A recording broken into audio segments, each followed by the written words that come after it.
And we are live. The Fantasmagorium is proud to present Simulations, Sentinels, and Saviors, a review and discussion surrounding the world of the Matrix. Released in the spring of 1999 with one of the most brilliant advertising campaigns ever applied to a motion picture, it was revealed to the world that you cannot be told what the Matrix is, you have to see it yourself. Directed by the Wachowskis, influenced by anime, kung fu, and cyberpunk, audiences were treated to a turning point in cinematic storytelling and special effects.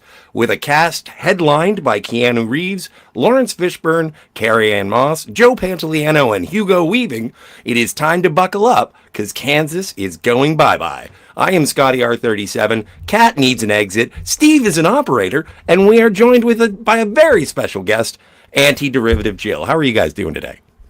Good. Excellent. Sweet. Wonderful. This is one of my top movies. Well, I was wondering, you volunteered for this. We didn't even have to draft you for it, Jill. What was your first experience watching The Matrix? I didn't get to see it in theater, but I saw it later on, and when I was a kid, and it's pretty up there because it goes beyond being a movie. It was the first thing, because when you see it as a kid, it's you sort of question reality anyway, because you're coming out of that stage where you don't know what's real or what's not, and this movie plays with that so well. And do we create our own matrix that we box ourselves into? It's really just the discussions you can have with this one are pretty endless, and yeah, I just had a lot of fun watching it. No, absolutely, and I do enjoy the opening of those doors. Are we living in a simulation? Would you be able to tell if we were, kind of thing? It's cool, and this one addresses it head on. Steve, what was your experience? Did you get to catch this one in the theater right off the hop, or? I did. I don't think it was opening day, but it was definitely opening weekend. I saw it in the theater, and I think I saw it 3 times. Wow! In that first run, I loved it. I loved it so much. It's like Jill. It's one of my favorite movies. I really like the first one. Subsequent films are, and we'll get to those down the line here, kind of fell off in the public's eyes. But I actually like all 3 films. In fact, I like all 4 films and the Animatrix, which we are going to cover here. Yes. Well, and it's interesting that you bring up all 4 films, because this is sort of continuing the tradition that we started last time, because I hadn't seen the final... What did we do last time? Terminator. Right, I hadn't seen that one. It stuck with me. But yeah, and so this one, I haven't seen the 4th one. Friend of the channel, LDG... has seen it. I think he walked out of it and tried to get his money back. He hated it with the white hot intensity of 1,000 Suns. There was no try. No, there was success. There was a success. He watched the entire movie, walked out, and got a full refund. Really? I watched the live stream, and he kind of lost his car afterwards, but. I'm not sure how that works, because it's like if you stayed for the whole movie, and it's like it's not the theater's fault that you didn't like the movie. Yeah. No, and that's the thing, that's why I was sort of misinformed, or I misunderstood, is because I thought, because this happened when I went to go see the Lost in Space movie, because I had food poisoning. And so when I watched the first 10 minutes of it, and we were sitting too close to the screen, and I was like, I can't do this. Can I get my money back? And they're like, yeah, fine. As long as it's within the first 15 minutes, you can get your money back. So I didn't know he actually did the whole kit and caboodle and then got it back for quality assurance reasons. That seems much. I do remember watching that live stream. I was on one of his videos in August where they were talking about hyping it up, and it was a great conversation. We were all talking about how philosophical and deep and how cool it was going to be.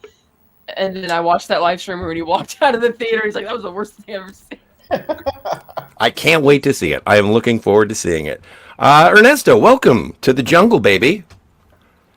Buenas noches, buenas noches. What was your first time seeing The Matrix? I remember Borders bookstore was still open. Fair enough. Was it in theater? Was it was it on DVD or VHS? It was in theaters. I believe I went with my dad to see it. This was around the time when my dad and I would still hang out at the theaters, him and me, like almost every other weekend, usually for the big movies. And The Matrix was one of them. Never saw a trailer for it. I just knew that we kept seeing posters after posters after posters. And I believe, at least this wasn't back in Puerto Rico, I believe there was constant TV ads for when Neo always went whoosh, whoosh, dodging the bullets. And then the TV spots would start like that, and then it would end with him and Agent Smith in the air with bullet time. Mm-hmm. So those were the images that just kept sticking, constantly. And then Trinity bouncing into the window. Yeah, always go. And then she always did that pose, that infamous pose that's really her thing. So all those images just kind of like, we got to go see this movie. And this was back when I want to say I would always when I really wanted to see a movie more than once, my dad would just give me $20. Back when you can do a lot with $20, he would give me $20, drop me off at the nearest theater in case for whatever reason I can't get picked up, I can walk back home, drop me off at the nearest theater, and I would just spend the day rewatching the same movie every other weekend. So yeah, it was a great experience, and I think to this day I can rewatch that movie and discover something new that didn't really see before. Because when I saw it the first time, I just saw a cool action movie. All of the meta stuff it went over my head, just didn't nothing. And then as you got older and I kept watching, I'm just like, was that? No. I just love this movie even more. Yeah, it's cool. Awesome, sweet. I can't wait to delve deeper. Kat, first things first, Old Man Bird in the chat wants to know what's on your t-shirt. Oh, the hash slinging slasher. From SpongeBob. Wrong one. There we go. Outstanding. I remember that episode. I do remember that episode, Graveyard Shift, where Mr. Krabs realizes that people will come in to buy burgers at night if he leaves it open, so he makes SpongeBob and Squidward work all night. And SpongeBob loves it, and Squidward's driven crazy by it, so he tells SpongeBob a ghost story to shut him up, and it works, but then the ghost story starts coming true. About the previous fry cook who accidentally chopped his hand off slicing the patties and got killed when he got ran over by a bus when he left work, but then had to suffer the indignity of being fired at his funeral. So the script to a SpongeBob SquarePants episode is on your... And the first SpongeBob episode to feature Nosferatu as a character they've been using a lot more often lately. Yeah, I heard about that when the movie came out. It's been supremely meme-ified now. Oh yes, Robert Eggers was interviewed about it, and he says, "Yeah, I praise it. I don't care where you first saw it. It's great. If that's introducing kids to who've never heard of Nosferatu before, then great." I thought it was stupid then. It's still stupid now. But regarding this movie, yes, I didn't see it in theaters in its original run. I did see it last year in theaters for the 25th anniversary. That was awesome. 4K transfer is great. I do remember a group of friends that I hung out with a lot back then. All three of these movies were really big for us, and the Animatrix. We just loved and were kind of obsessed with it. The first one, we'll get into it. I liked it. Action was good. The story was there. There were a few questions I had about it, which the sequels kind of get into some more. But yeah, I dug it. But I think I saw it probably on DVD because I remember I had that Matrix box set, that nice DVD set that they put out a long time ago, which I should have gotten out, but I will next time. But yeah, that was when and like most people, when you first see something like Bullet Time, it kind of goes over my head how special that is because, I grew up watching things like Terminator 2 and Jurassic Park, just being spoiled by all of that stuff, not really appreciating how groundbreaking it was. Even though that wasn't the first movie to use Bullet Time, there was another one. I can't remember the name, but it wasn't as popular. But yeah, so that's when I first saw it. Now, show of hands, how long did we start wearing sunglasses everywhere after watching the movie? I'd been doing that since Men in Black. Yeah. No, but I think I saw this on VHS for the first time on a CRT. I didn't get to see it on DVD until I think I got my first DVD player in like 2004, and I picked that one up because every time you went into a television store, it's how they were showing off their brand new DVD players. Is there was always a copy of The Matrix in there as a showcase. And I did eventually get to see it in the theater, not the anniversary one, but there was a small repertory theater where I lived, and went and checked it out. So I did get to see it on the big screen, which was amazing. But I'm sort of so far, like, I celebrate all things The Matrix. I know that there were people who were disenfranchised with revolutions and Reloaded Revolutions and I know it's gonna be such a difficult time doing all these R's. But but I celebrate it all, and the Animatrix. So the trilogy and Animatrix were staples, and I've actually just realized that I don't even have it on Blu-ray. So I'm gonna have to go and get myself the Ultimate Collection on Blu-ray. But I do have it on DVD, so it's kind of bringing me back, and I can't wait to see it again the next time on higher definition. I did want to say hello to the chat, and thanks for being here, Old Man Bird, who says Trinity's like your next door neighbor, but in tight black latex, and Canadian, which is also nice. Coming from a mile away. It's to show how slippery she is. Yes, yes. Kat, to answer your question, one of the earlier times that bullet time was used was in the anime in Japan, Speed Racer, back in 1966 during the title sequence. Blade used computer-generated bullet time when vampires were dodging bullets. Wing Commander has been known to use bullet time at one point. A music video called Accept Midnight Mover used a bullet time effect, and a Rolling Stone music video as well. Ooh. And lots of and, things as well. and then of course there's the movies that use the bullet time effect after The Matrix. Oh yeah, are even more innumerable. Oh, the influences. Yeah. Oh yeah, of course. This launched the navy of 1,000 movies. Like, there are so many Matrix things. Who's the first assistant director? Went on to do Swordfish. Oh, that's right. And he also directed V for Vendetta as well. Yes. Off the top of my tongue, goddamn, what's the name? I have that information coming up. But let's look at this chat here from Slasher Fred first. Yeah, absolutely. Go for it, Kat. Oh, he says, I don't know if you guys ever seen it, but 5 years before The Matrix, there was another movie with Keanu Reeves, which also involved being in a virtual reality called Johnny Mnemonic. Yeah. I am aware of that movie. I remember seeing posters of it at a video store a lot. I never did see it, though. I've seen it. It has a dolphin. It does have a dolphin, and it has one of the best line deliveries in the history of Keanu Reeves when he says, "I want room service." Yeah. I haven't seen it. It's an okay movie.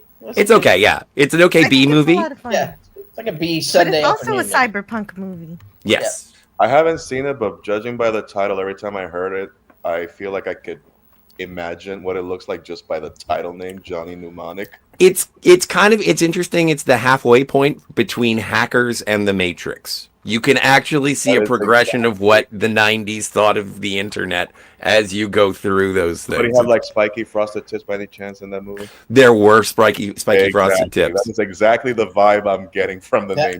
And Denzel Washington's Virtuosity. Yep, Denzel Washington's Virtuosity. Yeah. So I looked it up, and Dominic Sena directed Swordfish. He did not direct V for Vendetta, though. That was James McTeague. That was somebody else. Okay. But yeah, I've not. Dominic Sena also directed a couple other films like that. He did Gone in 60 Seconds remake, Season of the Witch, both with Nicolas Cage. For some reason, I thought that there was a connection between The Matrix and Swordfish, because the opening explosion with the ball bearings, and it does a 360 around it. I remember a buddy of mine, this is just vague recollection, I remember a buddy of mine saying, we got to go see Swordfish, and it was like, why? Because of Halle Berry's boobs? No, because there's this thing that is going to be the people who are doing the special effects on the second Matrix. This is the job that they did just before the Matrix, with the technology that they had learned, or the Matrix Reloaded, with the technology that they had learned from the original Matrix. And so we were super jazzed for it, and Well, that's why. James McTeague was the guy who was the assistant director on the Matrix movies, the Matrix trilogy, and then he did V for Vendetta, but he didn't do. He didn't do. No, maybe I'm mistaken. Maybe I'm just pulling things out of my memory. They definitely borrowed the visual aesthetic, right? Yeah. They completely borrowed from that. Oh, It's a lot of also films very do likely that, that yeah. the same effects house worked on Swordfish in that opening sequence. It's possible. It is possible. For that, again, vague recollections. Yeah, I Slasher Fred. I looked through his filmography, and Dominic Sena from Swordfish has no affiliation with the Matrix films. Well, there you go, kids. Fake news. Slasher Fred says, speaking of Terminator and Jurassic Park, the 70s classic Westworld inspired both movies. Yeah, they were written by, they were all Crichton joints, weren't they? Yes. Crichton, Well, not the Terminator, but for Jurassic Park and Westworld. Fun fact, for the longest time I kept pronouncing his last name as Crichton. Crichton? Also, funny story about Swordfish, and it was really quick. I remember the first time I watched it, I only saw 30 minutes of it. Maybe it was 30 or up to the moment where the Halle Berry scene near the pool where she bears it all. I remember watching it, but I saw the clean version on TBS. And Oh, yeah. I finished it. So a couple years later, we had the DVD, and I thought, okay, I'm gonna watch Swordfish. Put it on, just me in the house, and all of a sudden, boobs. I'm like, wait, what happened? Hang on. What happened to your top? I remember seeing you had a top. Now you're naked. What happened here? What? Hey, Trip, DVB is here. The Matrix sent me. Yeah, I think I'm gonna be in the. It's a 10. It's not even a surprise because I'm just gonna gush all the way through this. And Old Man Bird says, Same. it's amazing how they are getting totally decimated in the first 75 minutes. And then when Neo starts doing supernatural shit, his face is expressionless. Amazing, Mr. Anderson. Mr. Anderson. Mr. Anderson. See, you can't say it without Yeah. putting the Agent Smith in there. Yeah. And just to round it out, before we get back to the conversation, thank you again, Old Man Bird. Jill on the Fantasmagorium. It's the best of both worlds. Sure is. It's a great time, and thank you so much, Eugene Bird. Appreciate you being here. Appreciate you supporting the show. Absolutely. Yeah, absolutely. Thank you. Yes, and I'm really happy to be here because this movie is phenomenal, and I can't wait to talk about deja vu. Yeah. Like, where do you guys want to start? So, do you want to start? I feel like any of the backstory questions we are going to get to when we talk about the Animatrix. Like, all of the history of the world gets taken care of with the Renaissance Part 1 and 2.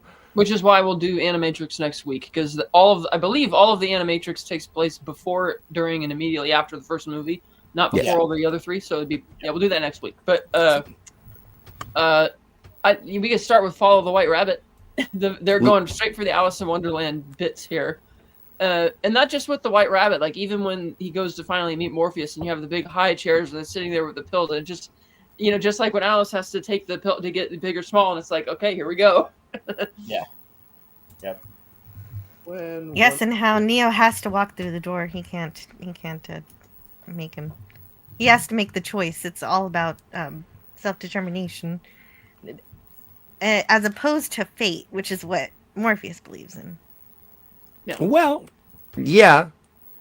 And I think that's something, and I could be mistaken, isn't that something that they delve into very heavily in the Resurrections? Yes. In terms of what the free will is and what it all means in the first place. But and again, I don't even know because I haven't seen that one. It's here too. Neo is only the one because he decides to be, not because anybody told him he has to be. He rejects it. That is true. Well, he goes in already having made the decision that he wasn't the one. He didn't want the responsibility of it. And then he says, and the Oracle looks at him and says, "You're waiting for something." And he's like, "What am I waiting for?" And she says, "I don't know, the next life." And it isn't until after he dies that he comes back and he is the one. Which, the parallels of the Jesus metaphor and all that jazz. Absolutely. Jesus, but also Snow White in reverse with the princess waking up the prince. The kiss. But he also wouldn't have become the one, though, if Morpheus hadn't kept telling him about it and filling his head with even if he didn't like it. You know, if Right. Morpheus had never come along and told him that, he never would have, But who told that. Morpheus? The Oracle told Well, Morpheus. I hate to talk about Star Trek, but yeah, it's kind of like Cisco being the emissary. He didn't want to be, but everybody believes it to be true, and so part of the hero's journey. Yeah. Yeah, acceptance. It's also part of the stages of grief.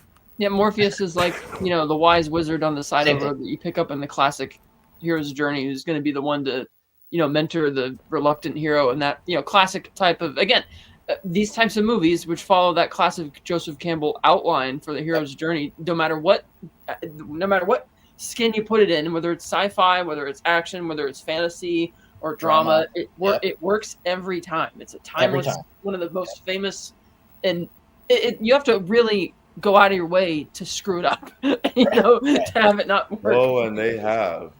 Oh, I know they have. And they did. In the end, they screwed it up. But the hero's journey, it is classic, right? It's it follows in the footsteps of Star Wars, and that it's modern American myth making.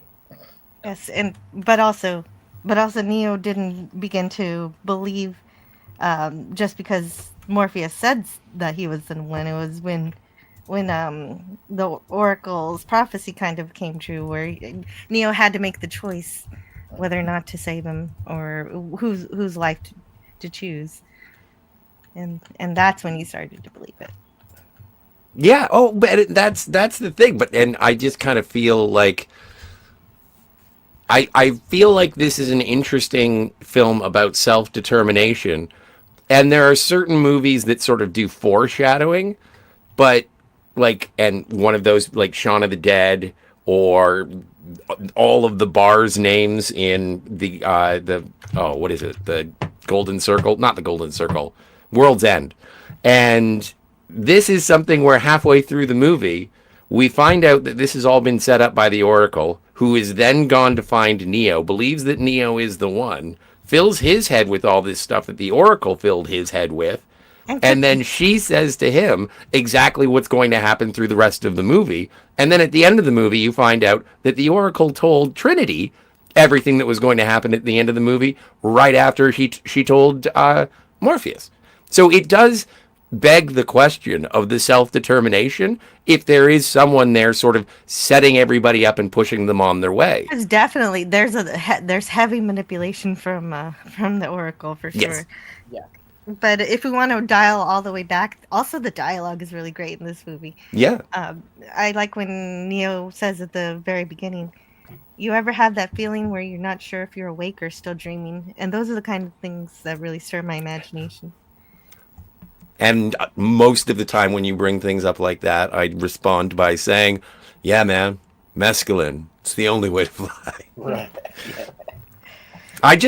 The aesthetic of it, the way that everybody is talking, like, again, you're right, the dialogue, but the aesthetic of it, I like that if I do go and see something like Johnny Mnemonic or Hackers or what was the Denzel one? Virtuosity. It's like, oh, this is so late 80s, early 90s, or early 90s, mid 90s. This one is where the aesthetic sort of moved into the 21st century 2 years earlier or a year earlier. It just didn't look cheesy. It looked like that cyberpunk aesthetic that you read about, as opposed to what Hollywood was trying to say that it was. Right. Yeah, I agree with that. I love the look of the film when it came out. I think that that drew me in. The story is that kind of metaphysical part of the story I loved right away. I remember. I know I love a film when I'm walking out of the theater and my mind's racing, right? And I keep thinking about the themes or what happened within the movie. It makes my kind of the juices are flowing and the mind's whirling. So I know that I really saw a good movie. This is one of those movies where by the time I didn't even get to the parking lot, theorizing and working stuff out in my head and yeah, right. Exactly. Trying to do that. The Neo in the parking lot. And that's why I went back, I think right away. I think I went the very next day with a couple other friends and said, "Oh, you guys got to see this movie." I think I saw And it. yeah, it really makes you believe that they're in a computer program because of the way it looks, because of the green tint of the Matrix, and then when you're in reality, everything's a little blue. We just Well, had also- we'd seen little glimpses of of this in the films that we mentioned earlier, but this was the first one that actually pulled it all together and gave you a real glimpse of what it would be like, if this were true. Another film it reminded me of was one that Rainer Werner Fassbinder did back in the 70s. It was called World on a Wire, which was another totally in the Matrix, same kind of thing. And that was more of a made-for-TV, like 4-hour miniseries. It was pretty good. I don't think I ever For seen what it. it was. But that was Yeah. another one that was like this. I know 2 movies after The Matrix that I wouldn't call them The Matrix-esque or inspired by it, but there's always that one thing about, because one of the recurring themes in this movie is about what's real, what's a simulation, are you a prisoner of your own mind, is what you're seeing, what you're feeling. And in this movie, when it's revealed that, that where he is not real, the real world is a desolate wasteland and everybody's just surviving crumb to crumb. When you see it, you feel like, oh wow, Morpheus wasn't kidding. This is really as deep as the rabbit hole goes. But then movies after that, it's almost used as a twist, and it's a good twist when it leaves a very chill down your spine. And 2 movies that did that I felt that were very effective with that reveal of the simulation was Jude Law and I believe Forrest Whitaker were in a movie called Repo Men. Oh yeah, Where you thought he won, but at the end they caught him and he was in a simulation. it's a great movie. I'm not gonna say Inception because that's a different type of Right. a scenario. But the last one was that Lee Wanell did, Upgrade. Oh where yeah, you thought he Yeah. won, yeah. and it just leaves you a chilling feeling down your spine that this thing that is nigh unstoppable is out there ready to wreak havoc, and the hero can do nothing about it because he is forever locked in the simulation. Upgrade's a really Hey, good little film, by the way. Would the Truman Show fall under that somehow, even though it would have just filmed? Even Well, though I it think wasn't it's a a- computer program. It is an interest. Well, no, because that one's not really like an O. Henry ending. It is for him. He's the only one who's sort of left in the dark, and then he tries to escape, but for his own free will. Yeah, it being not so much a simulation film, but a free will, sort of being trapped in a world that is not real. Yeah, I can dig it. Although I think that was a commentary on the nature of voyeurism and television. Yeah. But either way, it is a construct. Mhm. If you knew nothing about that type of storytelling, that people would think both movies are the same thing. Just like Sure.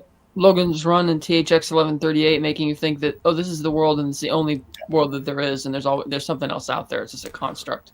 Well, and and if anybody else has any more, but did you guys ever see Equilibrium with Yes. Christian Bale? Yeah. With the gun fu, it was sort of like, oh, we're going to try and be the Matrix. Whether that's what they set out to do, I don't know. But with the black trench coats, the sunglasses, and the kung fu gunning, it seems like they took a note from or a page from that book.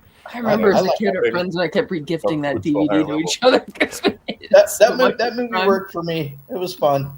Yeah, no, I thought it was okay, but it was like when I'm watching it, it's like I should watch The Matrix again. Hey, that's the movie Yeah, that well- Christian Bale the Batman role. So Yeah. I like Neo's journey, going from not being able to escape a window to realizing he can break the rules of the Matrix. Just the slow progression of that. Oh, that's and all the way up great. to the end of the movie. It's great. It is. Well, and see, I forget when, like, at the beginning of the movie is not real. Right. Like, it is the Matrix.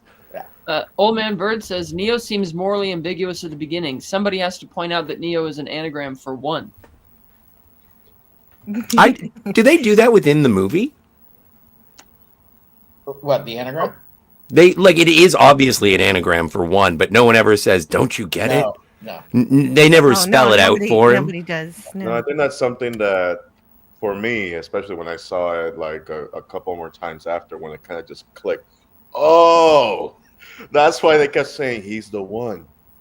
Yeah, I'm no good at anagrams. I was the same way. Someone had to point it out. Because you're not thinking about it. You're not reading the script. You're thinking Neo. It says, oh, it's just a name for the movie. And then when you actually read the actual dialogue, you're like, oh, Neo, one. Got it. The anagrams are showing, Doctor.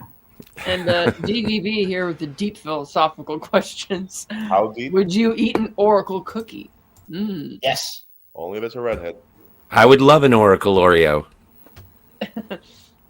Jill, would you eat an Oracle? You know, I was kind of suspicious of it. I was like, okay, who is this? Who is this Oracle? And why is she feeding me her cookies? But Guaranteed it's I psychedelic. would eat it. Yeah, hell yeah. That was one of my hang-ups in the movie, because it's like the Oracle's a computer program, but she's helping the humans. And they get to that in the sequel a bit more to explain what that's about. But Well, but it's never like, did they ever say in the first one that she's a computer program?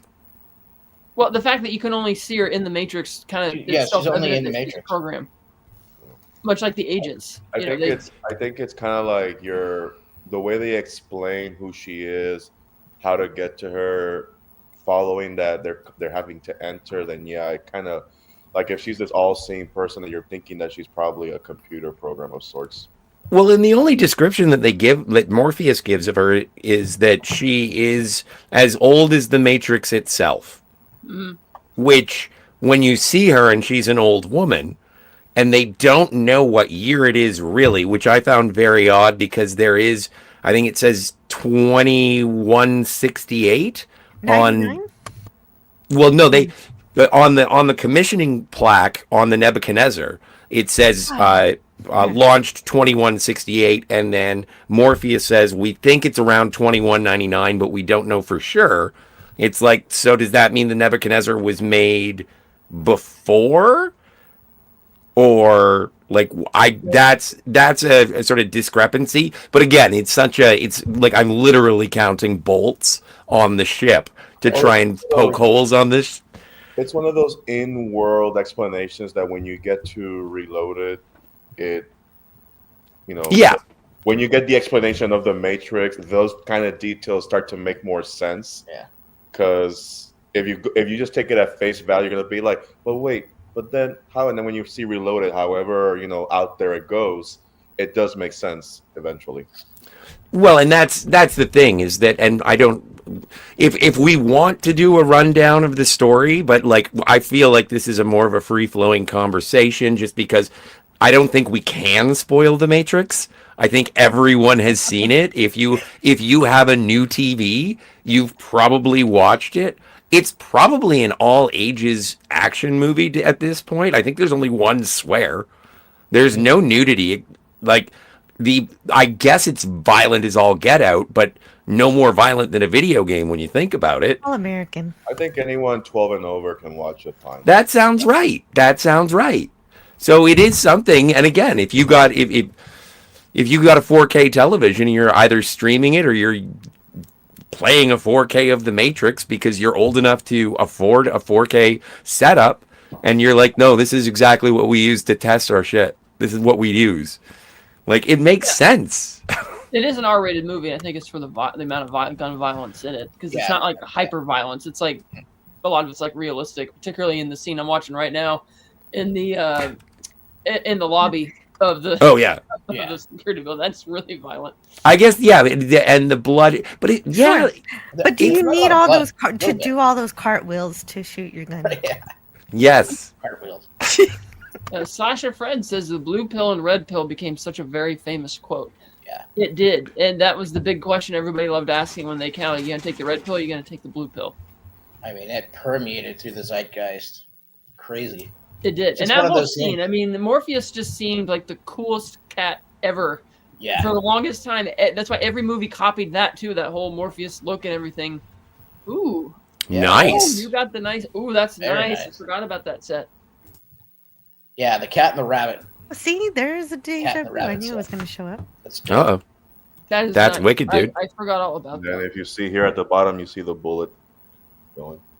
Oh, sweet. It's cool. That is Oh, hang on. Oh wait, we're gonna spotlight you so we can see. So this is the first one, Matrix, Yo.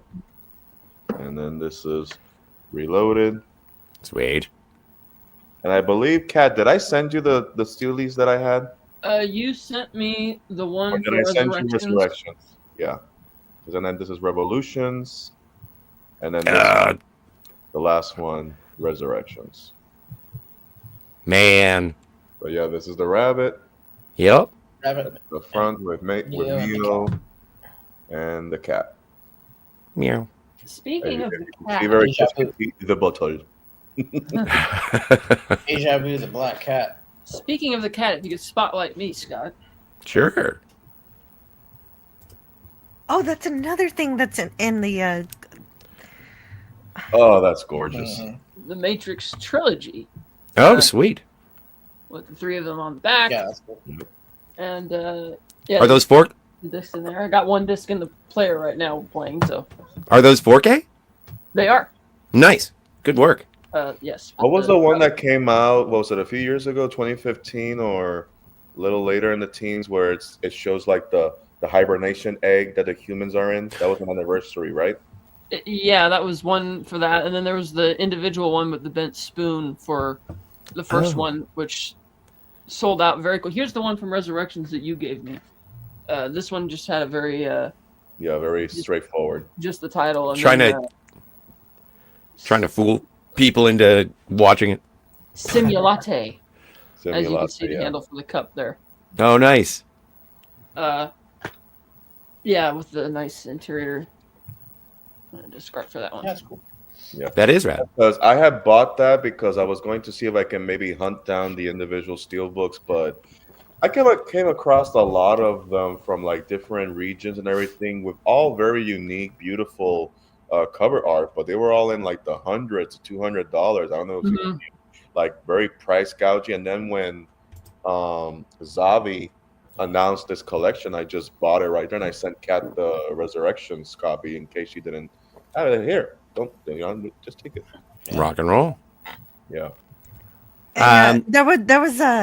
There was something I was going to say about the deja vu earlier. Yeah. The glitch in the Matrix. That's something that's also entered the zeitgeist that people say Yeah, when huge. something totally freaky happens. Yeah. I love the glitch in the Matrix. Yeah. It Does was cool. anybody It here was cool. still It was have cool. it? It was actually it was a cool way to show the difference between the reality and the Matrix. It was a good way to introduce the Yeah. that, Well, just to introduce that concept, and I agree with you that the glitch in the Matrix not only became an iconic thing that when people say, "Oh my star," like I'll watch spooky videos on the internet on YouTube, and they'll sit there and they'll say, "Is this real or is this proof we're living in the simulation? Could this be documented evidence of a glitch in the Matrix?" right. But the thing that really When the takes me airplane with it, looks and like it's hanging it in brings the me air, back to what you said about the dialogue, Jill, is Oh no. There is a glitch in the There Matrix. is a glitch in the Matrix every time. We An cannot. actual glitch in the Matrix. You cannot. You cannot. Lawrence Fishburne is like, "What was it?" And it Did you goes realize you were so talking- intense.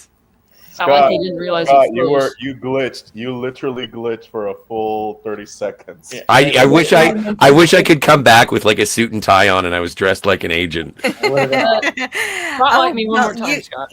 Yeah, you stopped when you said about the dialogue in the film. Well, and that what I was saying is that such an odd and specific turn of phrase became so accepted by such a huge amount of people because of the way that Carrie-Anne Moss delivers it and the urgency that everybody else sort of follows through on it, when it's just really like it's one of those things that people make fun of Keanu Reeves for in terms of his delivery, but it works so well where it's like, whoa, deja vu. And then it's like, what was it? No, seriously, tell us.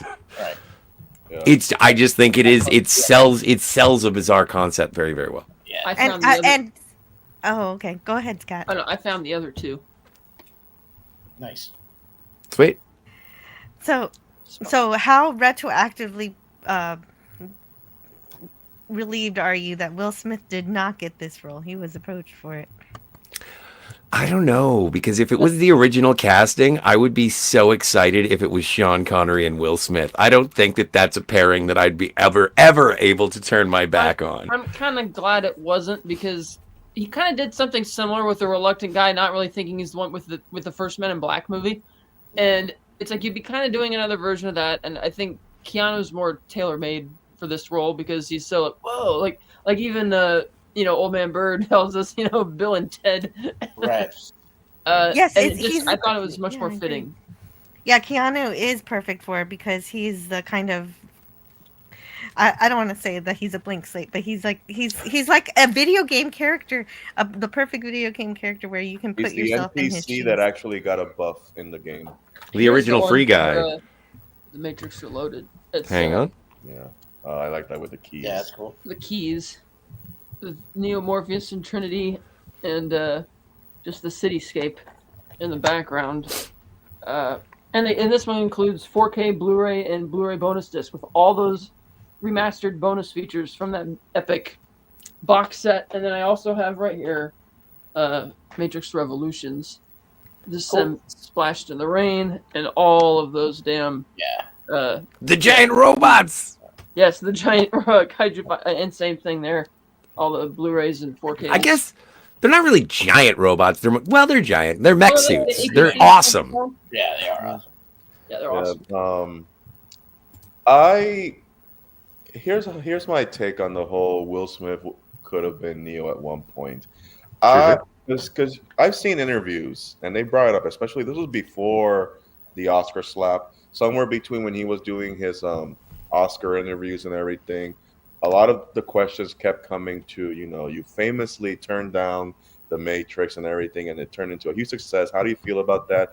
It's one of those things where I'm sure in the back of his mind he would have been like, damn, I went to do Wild Wild West instead of doing this. Yeah. But then he's now eloquently brought it to the point, there are movies when you're a fit and then you're not a fit. And I think that's the most politically correct way to answer that, rather than just saying, I fucked up, I should have taken the role. Yes, he he did. I saw subsequently in interviews around the same time, pre-slap, so still on board with Will Smith, and he was like, to be honest, the Wachowskis brought me the script. They asked me if I wanted to do it. I read the script, and I was like, I have no idea what this is. Yeah, like he just not only not a fit, but also just not wrapping his own head around the material. Sorry, Kat. Well, also Barry Sonnenfeld, he already worked with him on, Men in Black, and it's like, he figured it was going to be a certified blockbuster for Wild Wild West, and it wasn't. Right. And then we saw the same thing with Sean Connery. He turned down. He was apparently offered a role in the Matrix, Morpheus for the Matrix, and he said, he was in fact, and he said no, because I have no understanding of what this is. And then he turned down Gandalf in Lord of the Rings. He's like, I don't understand what this is, which is why he subsequently, after seeing those two become mega hits, accepted the role of Alan Quartermain in LXG, which just he's like, that's it, I'm done. I think to this day, after all those big what could have been, the last one that I think of note, correct me if I'm wrong, if there's been another one that I don't know of, that's fine. Matt Damon for Jake Sully's Avatar, that was the last big, my fucking God, how could you pass on this lucrative franchise deal? And that was an interview on Stephen Colbert, and he was like, I pretty much gave up $200 million. On top of what else he could have taken. Right. That. But like he would have been the highest paid actor in history if he had gone in for it, and he said, I just can't commit to it. Yeah. Now we joke about it. Even James Cameron joked about it when they were promoting The Way of Water. It's like, get over it, Matt. It's done. You have a great career. Stop talking about it so much. And he really isn't, but it always keeps coming up. It's like, I can't believe you said no to this.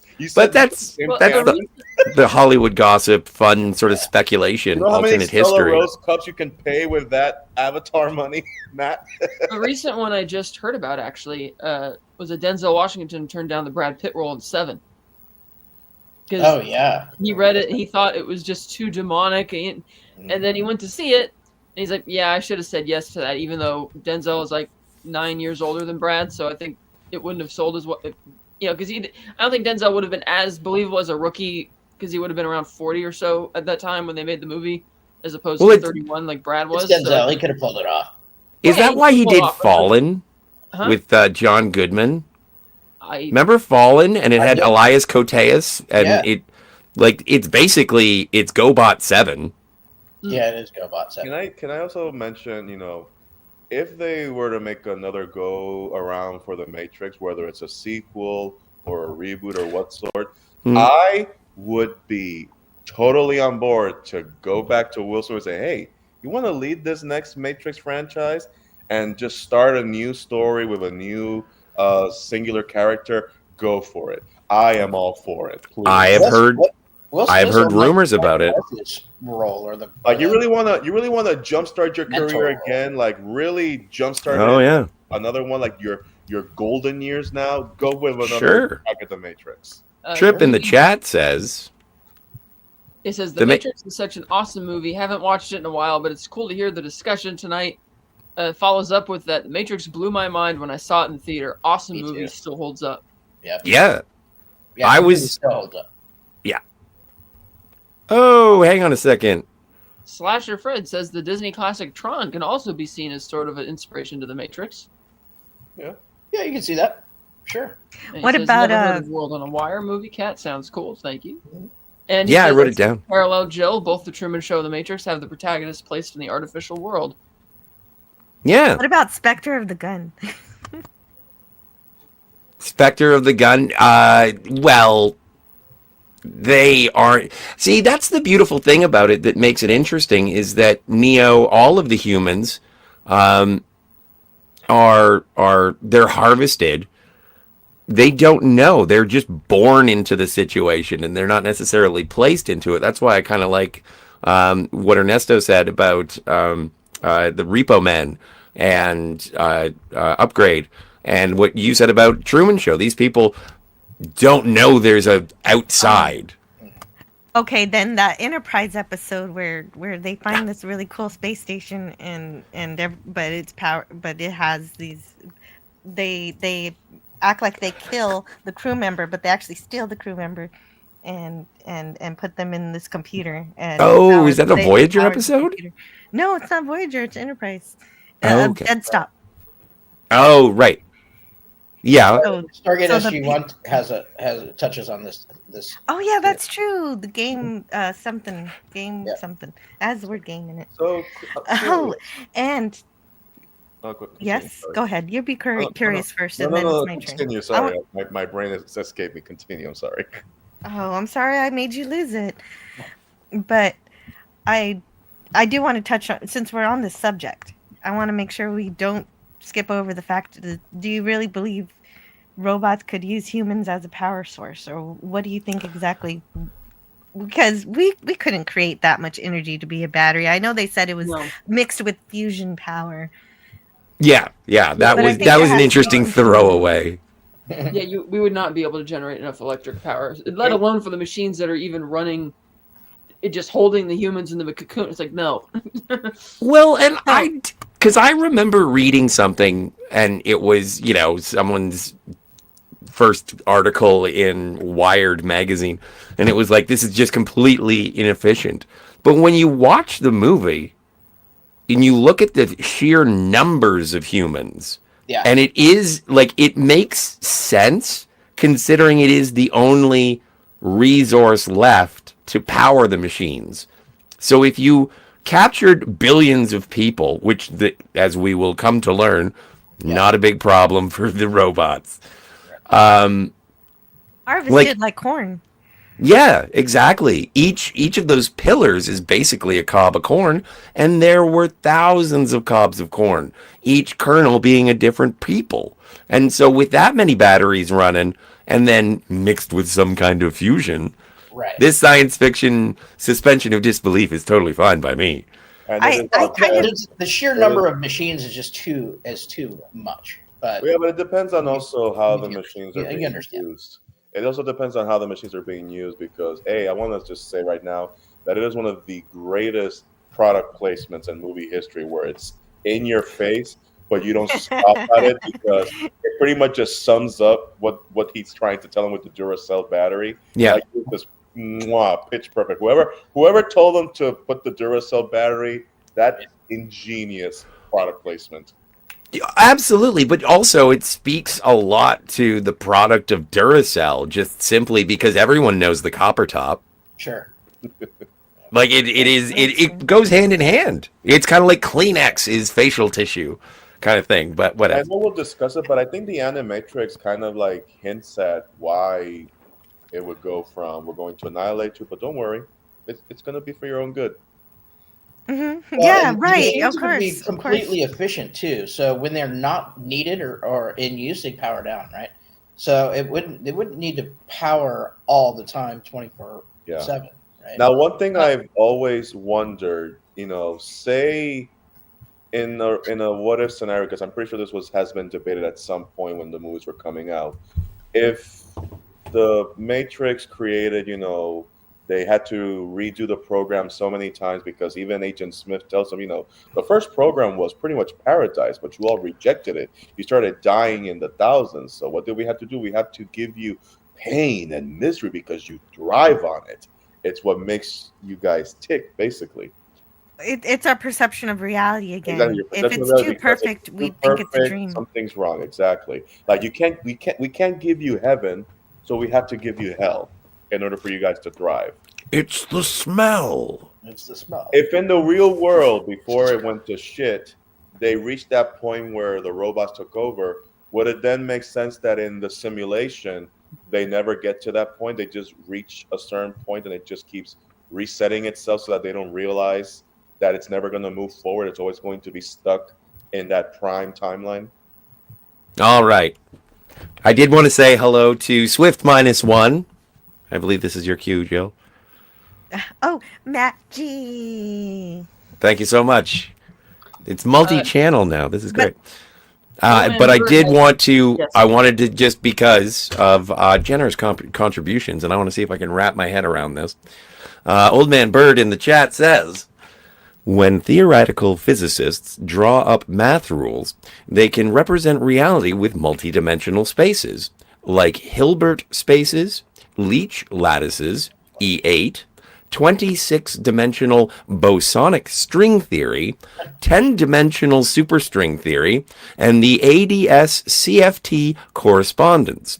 Kaluza-Klein theory, holographic principle. Scientists are always saying there should be something beyond reality, but no evidence of other dimensions ever found. Except for Google did just find out about 3 weeks ago.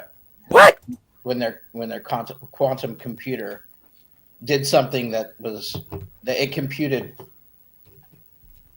basically so fast that it would have had to have done it in multiple dimensions to do it that fast. Or else No way. That's kind of rad. Yeah, it's There's a insane. lot of tabs. That's a lot of tabs. Exactly. Yeah. Oh, Let's just call it what it is. What is the determination of that? That's an interesting experiment. I don't have the article in front of me, but He was prompted by a thesis study that Old Man Bird very kindly typed up for us in the chat. So I had brought up the. I had Old Man brought Bird, look that up. Look that up, Old Man Bird. Google's quantum computer going so fast as another dimension. He'll be able to wrap his head around it for us and tell us about it. Exactly. True. But Good. basically, Cat. it would have taken even our best supercomputer that's not a quantum computer, the history of all of history, and it still wouldn't have been able to do it. Oh, it's like Doctor Who using sonic screwdrivers. Completely thought of as impossible calculation, but it was able to calculate. But the question also is, could it also be a development of artificial intelligence? Because the other thing I was going to say in terms of using humans not as just a power source, because maybe they did that a little bit, but I think they're more used as an information source because all of the inspiration, all of the imagination comes from humanity. And I think even though the robots won and they overtook and control humans, I think the only reason they would keep them around really would be because of their processing power. Oh. Yeah, last year was the 25th anniversary, Old Man Bird. But yes, I agree with Joe. Yeah. Is it not the 30th anniversary? No, 1999 to 2025. 99. Okay, I thought it was 95 for some reason. Sorry. Before Y2K. Hey, Daniel's Hot Topics. Hi guys, how's it going? I love all the Matrix movies and can't wait for Matrix 5. I'll let you know after I see the Matrix 4. Yeah. Is there a Matrix 5 in the works? I heard a rumor of saying specifically what Ernesto was saying is that if they do make a 5, that Will Smith has been approached. He is still box office treats. Like like, don't remake the Matrix or even spit as a sequel with another guy. It's like they told the story. Like, did the studio not understand the flipping of the bird the first 45 minutes of Matrix Resurrections was to them? We'll get to that when we get to it. But yeah. Well, but that's the thing, is that instead of having the original author or one of the original authors of a Matrix sequel, now they get to do whatever they want, just like they did with Jaws: The Revenge. Old Man Bird says, quote, "I am tired of people explaining how EMP weapons work. How many times do you have to do it?" said Scardy R37 on a previous That was stream. definitely a Scotty quote. That is a thing that I've said before, but this is that you only get 2. You get GoldenEye, and then when I saw it in The Matrix, I was like, oh, okay, I'm still okay with it here. I'm all right with it here.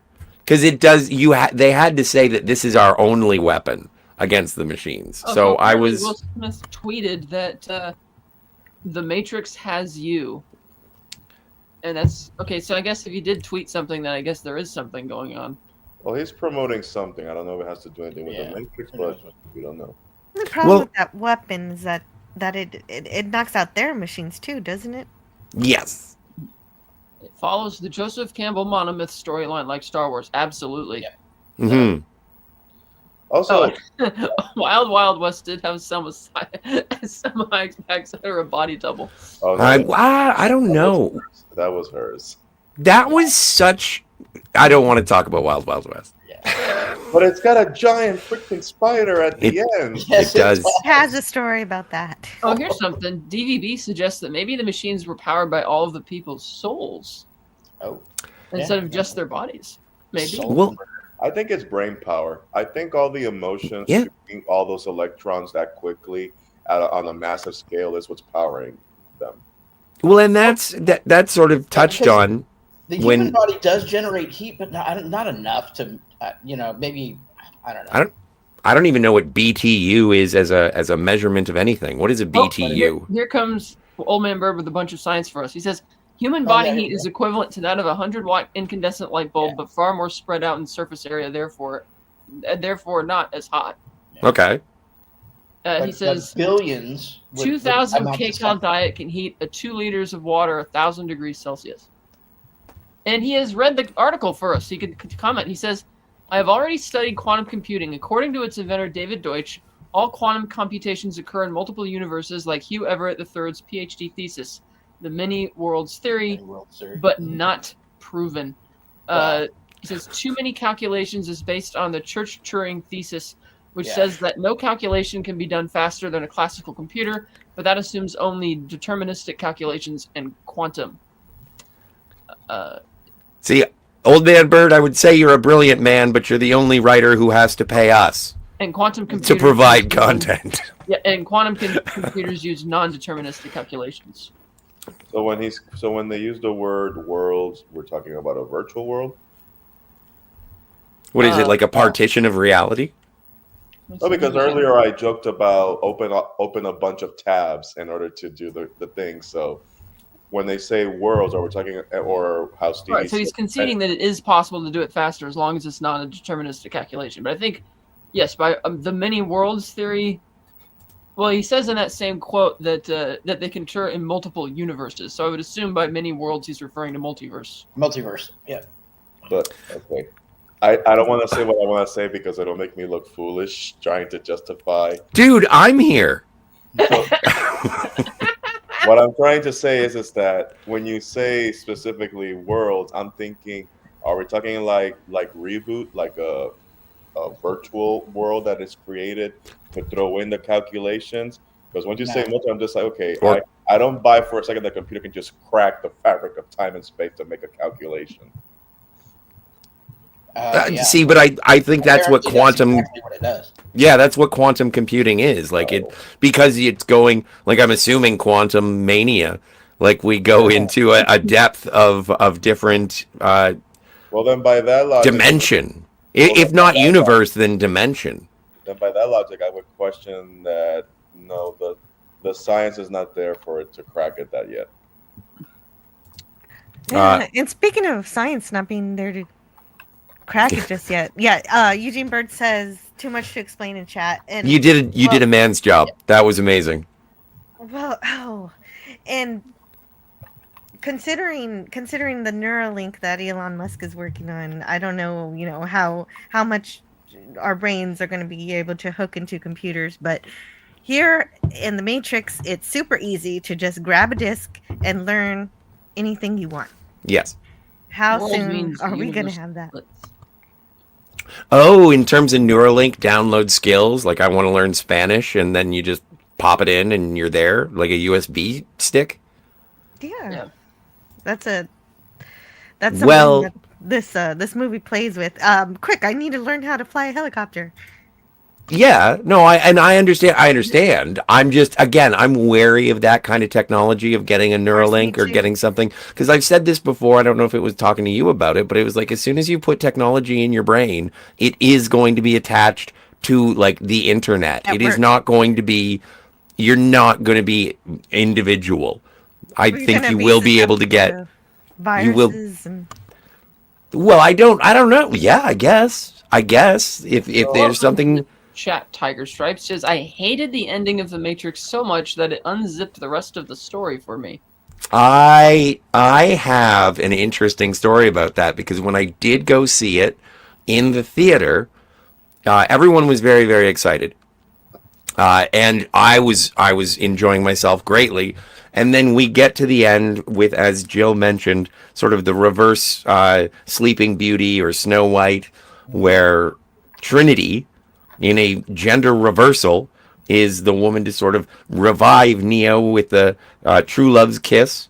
Everyone in the audience groaned, and a couple of us in different parts of the theater were like, oh, come on, check your cynicism. It was like, why can't people, and at this point it would have been like 2019, 2018, and we're like, why is it that there is a 21st century cynicism towards romance or a romantic ending? Because it's been hinted about throughout the film. And again, as we were discussing, welcome Tiger Stripes. We were discussing at the beginning in terms of the manipulation from the Oracle. It was like, I found it to be not only sort of a nice thing in this very severe and harsh world, but also an ominous thing, because it was suggested by the woman or program that has been manipulating everybody since the beginning. Right. So I can understand, but I do chalk it somewhat up to a cynicism. So you'll believe a man can fly. Wait. Yeah, exactly. Tiger Stripes follows up saying, it's mnemonic, not mnemonic. I don't suppose anyone has spoken of how much this film owes to William Gibson. When will Neuromancer get made? Never, I fear. Well, I don't know. I don't even, considering Johnny Mnemonic, it's a proper name. They say mnemonic in the movie. Also, Scotty's Canadian. What do you expect? Exactly. Yeah. So, but yeah. I was going to say, to the kiss part, I remember the first time I saw it, Sure. I could never wrap my head around how her kissing him wakes him up, and then all of a sudden he's able to do what he does. And then years later, rewatching it, having a better understanding of what the themes are, paying attention to the little finer things. My takeaway was, it's kind of like when someone's in a coma, and they always tell you that just because they're in a coma doesn't mean that at some capacity they are aware of what's going on. If you talk to them, if you soothe them, it's like talking to a baby when it's still in the womb. It knows you're out there. It might not be able to react the way you're supposed to, but it's helping with the development stage. And in this case, it's just more of the connection was there, and once she did the kiss, it's just like software. It just had that reset, It unlocked the key. He got the upgrade, and then the rest is history. So Earth I'm at that part of the Angel, movie right Earth now. Angel. It's like the end of Back to the Future. And what a coincidence! I'm at that point in the movie right now. Oh, nice. And how could she fall asleep? I mean, how could she fall in love with the one if he doesn't become the one? So he has to be. Yeah. Steve follows up with some Right. great intelligence in the chat. He says, Google physicists floated the theory after the hardware took just 5 minutes to solve a computational problem so complex it would have taken today's most advanced supercomputers approximately 10 septillion years to crack it, more than the age of the universe per post on the Google blog. It lends credence to the notion that quantum computation occurs in many parallel universes, in line with the idea that we live in a multiverse, declared the founder of my Google God. quantum AI team, physicist Harmat Neven. Now, I do I want to will- know why they would think it takes 10 septillion years to crack Weird. it if it didn't take 10 septillion years to write it. Well, I think it's just a computational. That's just a math problem. Yeah, you But- use exponents. Right, but Well, why is there I do want to follow that up with it. Eugene Bird is 100% correct. It's not proven. It's right now. It's a theory Right. of how this happened. But I was Why just it wondering how they would know it would take 10 septillion years to solve it. Like, why would what is the I would love to see the equation, but you're right. It's probably Yeah, too complicated for this it's stuff. just an equation, but Yeah. yeah, How I don't long know is if they the shared that equation? equation. How long is the equation?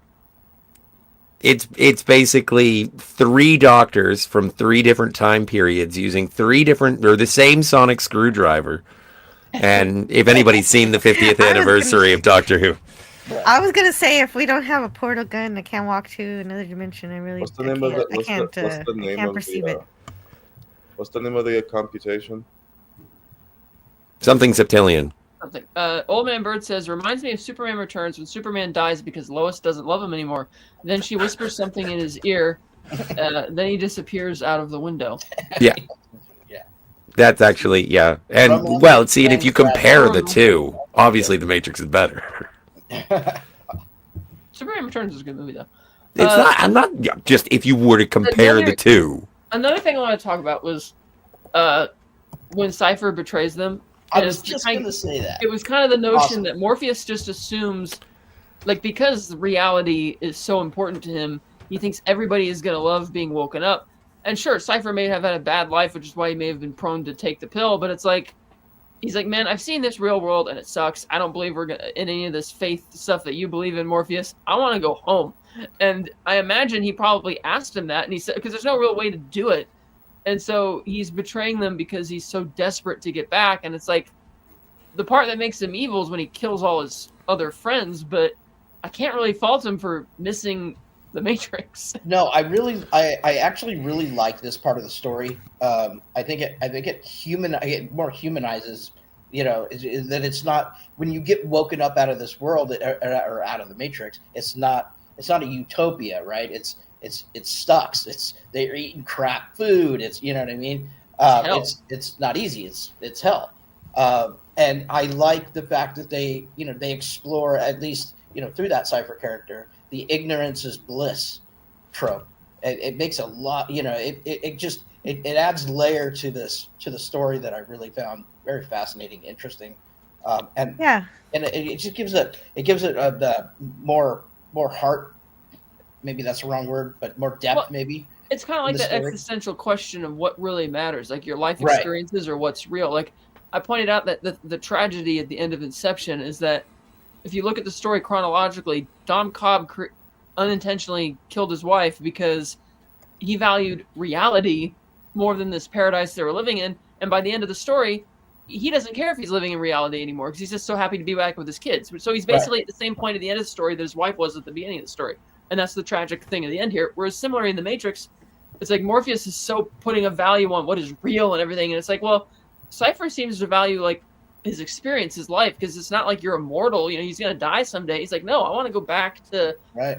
what I was doing before and make my. And plus, it wasn't just that he's going to get jacked back in. He talked to Smith, and you're going to give me, the best of everything and that kind of stuff. Yeah. And it's questionable whether Smith would have kept his word, but being Smith, No reason not to, though. Right? No because he reason was not going to wipe his memory supposedly. But Yeah. but Yeah, but also, right, but that's I like addressed in the final film as well. It's like, are you going to keep your the Oracle asks the architect, are you going to keep your promise? And the architect says, what am I, human? Right. And it's like, of course I am. It's binary. Joey Right, Pants but I does like such that a good idea. job in selling that scene with the steak, right? When Oh, eating sure. the steak, Oh, yeah. he sells it so well. You're like, oh yeah, that's why. You know, It's to this day, I've yet to have a steak that juicy, right, that wow, good looking. right? And but what fosters that betrayal is, like you said, is Morpheus. Morpheus doesn't tell you straight up what's happening. He kind of obscures things, and it's kind of unclear exactly what, he's not like, he doesn't tell you, oh, we're going into a dystopian hellscape. Yeah, but it's also kind of like, again, hey, Jill, it's kind of like, do you want to go to the Matrix or do you want to go to the Nexus? Yeah. Like, if you know it's not real, like, that's the problem with it. Like, if you could go back to, you would probably be killed by the machines. Like, if you had the knowledge, they would probably be able to tell because you're jacked into the central thing. And as Ernesto said, they're probably using emotional responses as well, as we will see in the Second Renaissance. And so I think it's impossible to return, but I do like the fact, and obviously you should have a little bit of a warning that it's going to be good, but you still get to use a holodeck. There's still like a local construct where you can do your training, so you can probably go hang out on the holodeck for a bit, but you still know it's not real. So therein lies the rub. Cypher wants to get rid of it all and just let me just have that life again without knowing. That's the big thing about it. And it is the ignorance is bliss. I don't want to remember nothing. Nothing. Yeah, Daniel says Cypher was based off Judas in the Bible, who betrays Neo, who is like Jesus. Yes. There's a Judas everywhere. And Old Man Bird says, hard to blame Cypher. I'd want back in there too, Cat. It's tough. It's tough to get in there. I mean, once you see what the real world is, do you really want to fight for that? That's what a lot of people have to concern with. A lot of tasty wheat. But also, like Ernesto said, he gets evil when he starts killing everyone in order to do it. He becomes, Bond level evil there. And Bird says, which character do you identify with?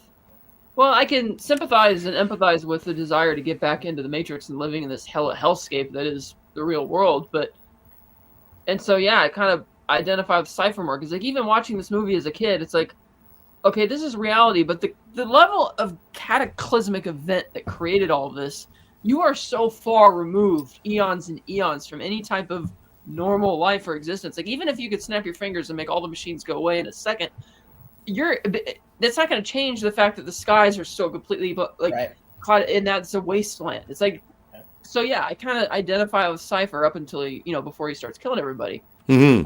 It's like, I would want to go back to the Matrix too. It's like, sure, he may have. I mean, Morpheus, I doubt, forced him. He chose to take the red pill at some point. But it'd be interesting to see. I wouldn't be surprised if he may have thought his life sucked before he took the red pill. But then it's like, oh, geez, send me back. I think there's evidence for that because he asks to be a celebrity or something when he goes back. He wants to be someone important, like an actor. I think it also has to be with what's. I think, Kat, you mentioned it. What was everybody else's life like before they took the red pill? Because I doubt everybody that right now in the real world came from a silver spoon. Hell, most of those people are just your average Joe, and they all came together and formed a new society. And in their mind, they feel that, no, we need to get these people out. And you're going to have that. You might have that inevitable situation where, okay, let's get all the humans out. Then you're going to have to deal with the consequences of those same humans that be like, why the fuck did you wake me up? Put me back in. Mm-hmm. I had a life over there, man. Right. Well, but that's I think that they, like, Morpheus outlines it fairly well as to why people are pulled out of the Matrix by describing the people who stay in the Matrix.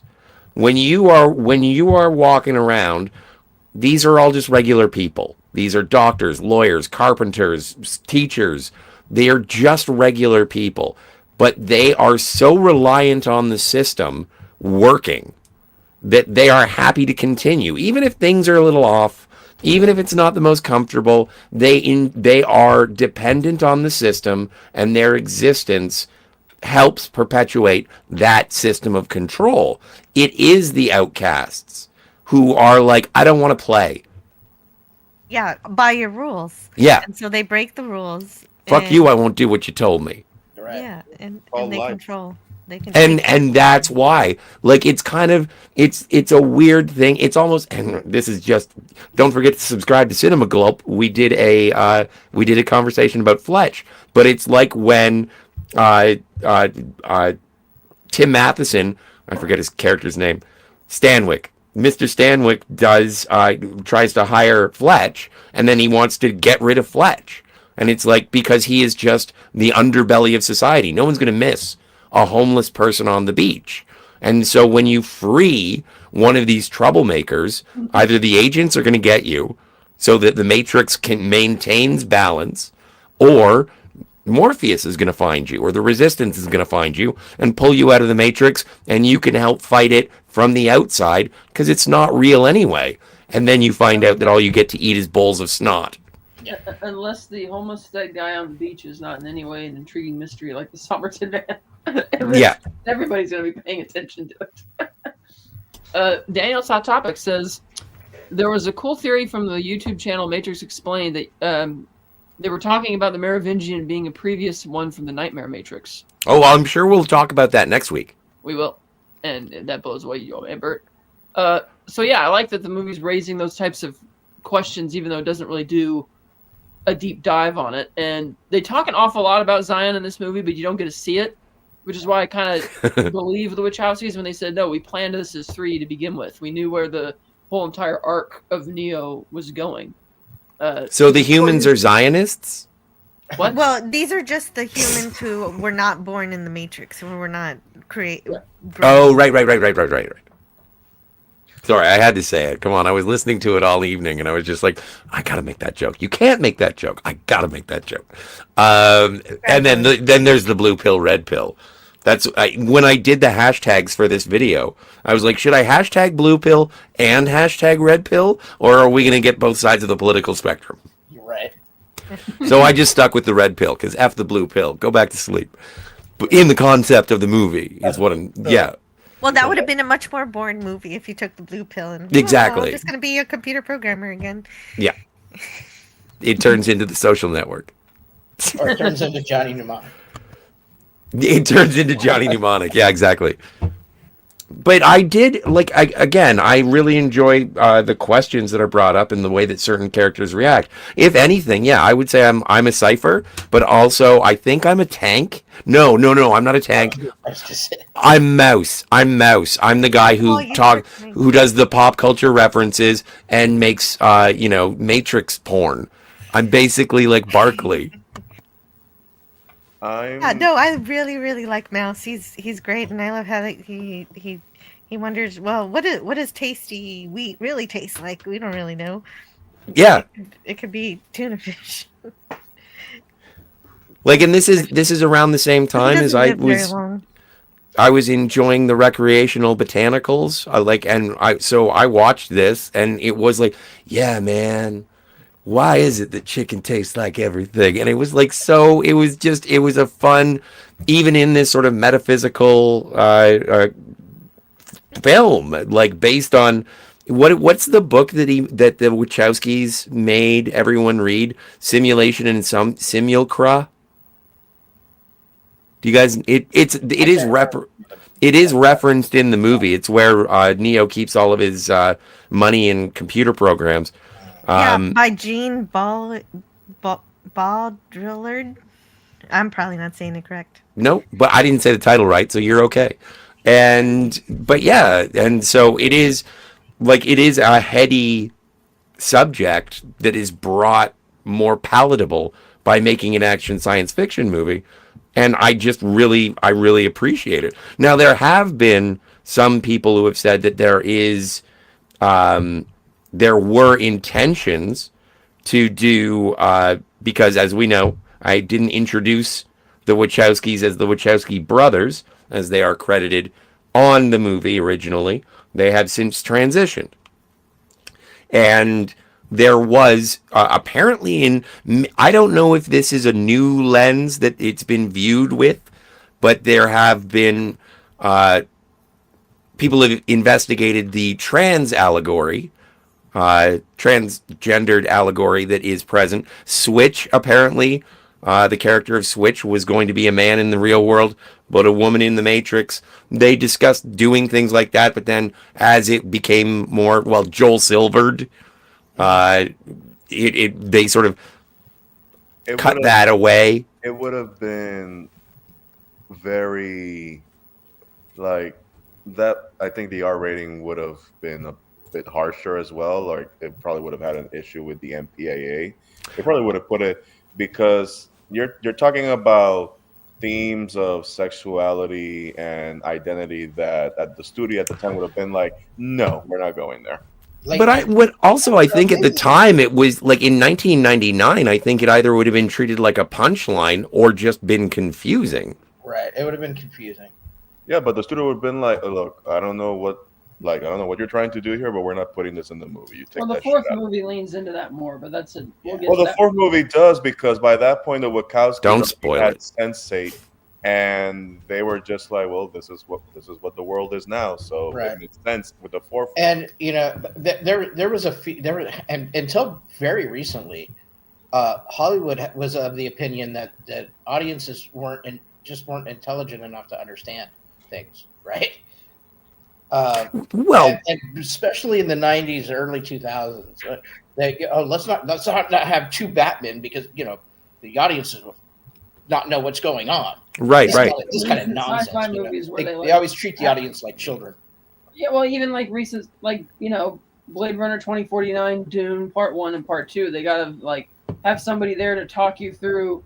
Like, this is what this means. It's like, yeah, I get it. It's like, I don't need you to hold my hand. And then every movie around that time in Hollywood always had that one character that was like the Tilda Swinton of the group. You didn't know whether they were male or female, but they had those characteristics, and they were kind of like almost like the avatar for the audience, but you didn't realize that's what it was until much later. They're like Negro in a sense, where it's they could have absolutely done that in we're talking about Scotty having in the real life male and the Matrix female. I don't think anybody would have even raised an eyebrow at it. Oh, they would, because it makes a lot of sense, right? It doesn't matter. Well, it makes sense in narrative, but as for an audience, that would have driven a lot. I don't know, but I don't think that's correct. No. Well, and even in terms of it's such a blip. It depends, right? If you spent 15 minutes of the movie trying to focused on that, then yes, I agree with you. Then that wouldn't work. But as kind of a you show it in a quick scene, I don't think it would have been an issue. Well, how would you be able to sort of make that work? Because if you had two different actors, then it would be confusing to the audience, because it would be like, or they'd have to it would take like throwaway dialogue. It's like, this is Switch. Yeah. And then when we get into the Matrix, it's like, Switch, grab the wheel. And it's like, that's Switch? Or who are you? I'm Switch. This is my avatar. 1 to 2 lines of explain-o-vision will work. Exactly. It's like Thank You for Smoking. It's like we invented the anti-explosion smoke. Right. And that's all it would take. But it is the only reason the character like the Wonder Twins or something, maybe. Something like that. But like, it is the only reason I bring it up, and not to sort of stir a controversial plot, but it is sort of from two filmmakers that would go on to transition. There could be some of their artistic flair placed into the story, and I don't have any problem with it. It isn't apparent. There has been analysis that says that's that. But in terms of actual sort of development and advancement of what I would consider like social evolution, you have Morpheus as being the mentor and Neo being the student in a black and white setting. I remember at the time people saying that it was very difficult to see when Smith finally catches Morpheus, and then he says, "Get him." And it's like 8 cops come in, and outdated reference, Rodney King the fuck out of him.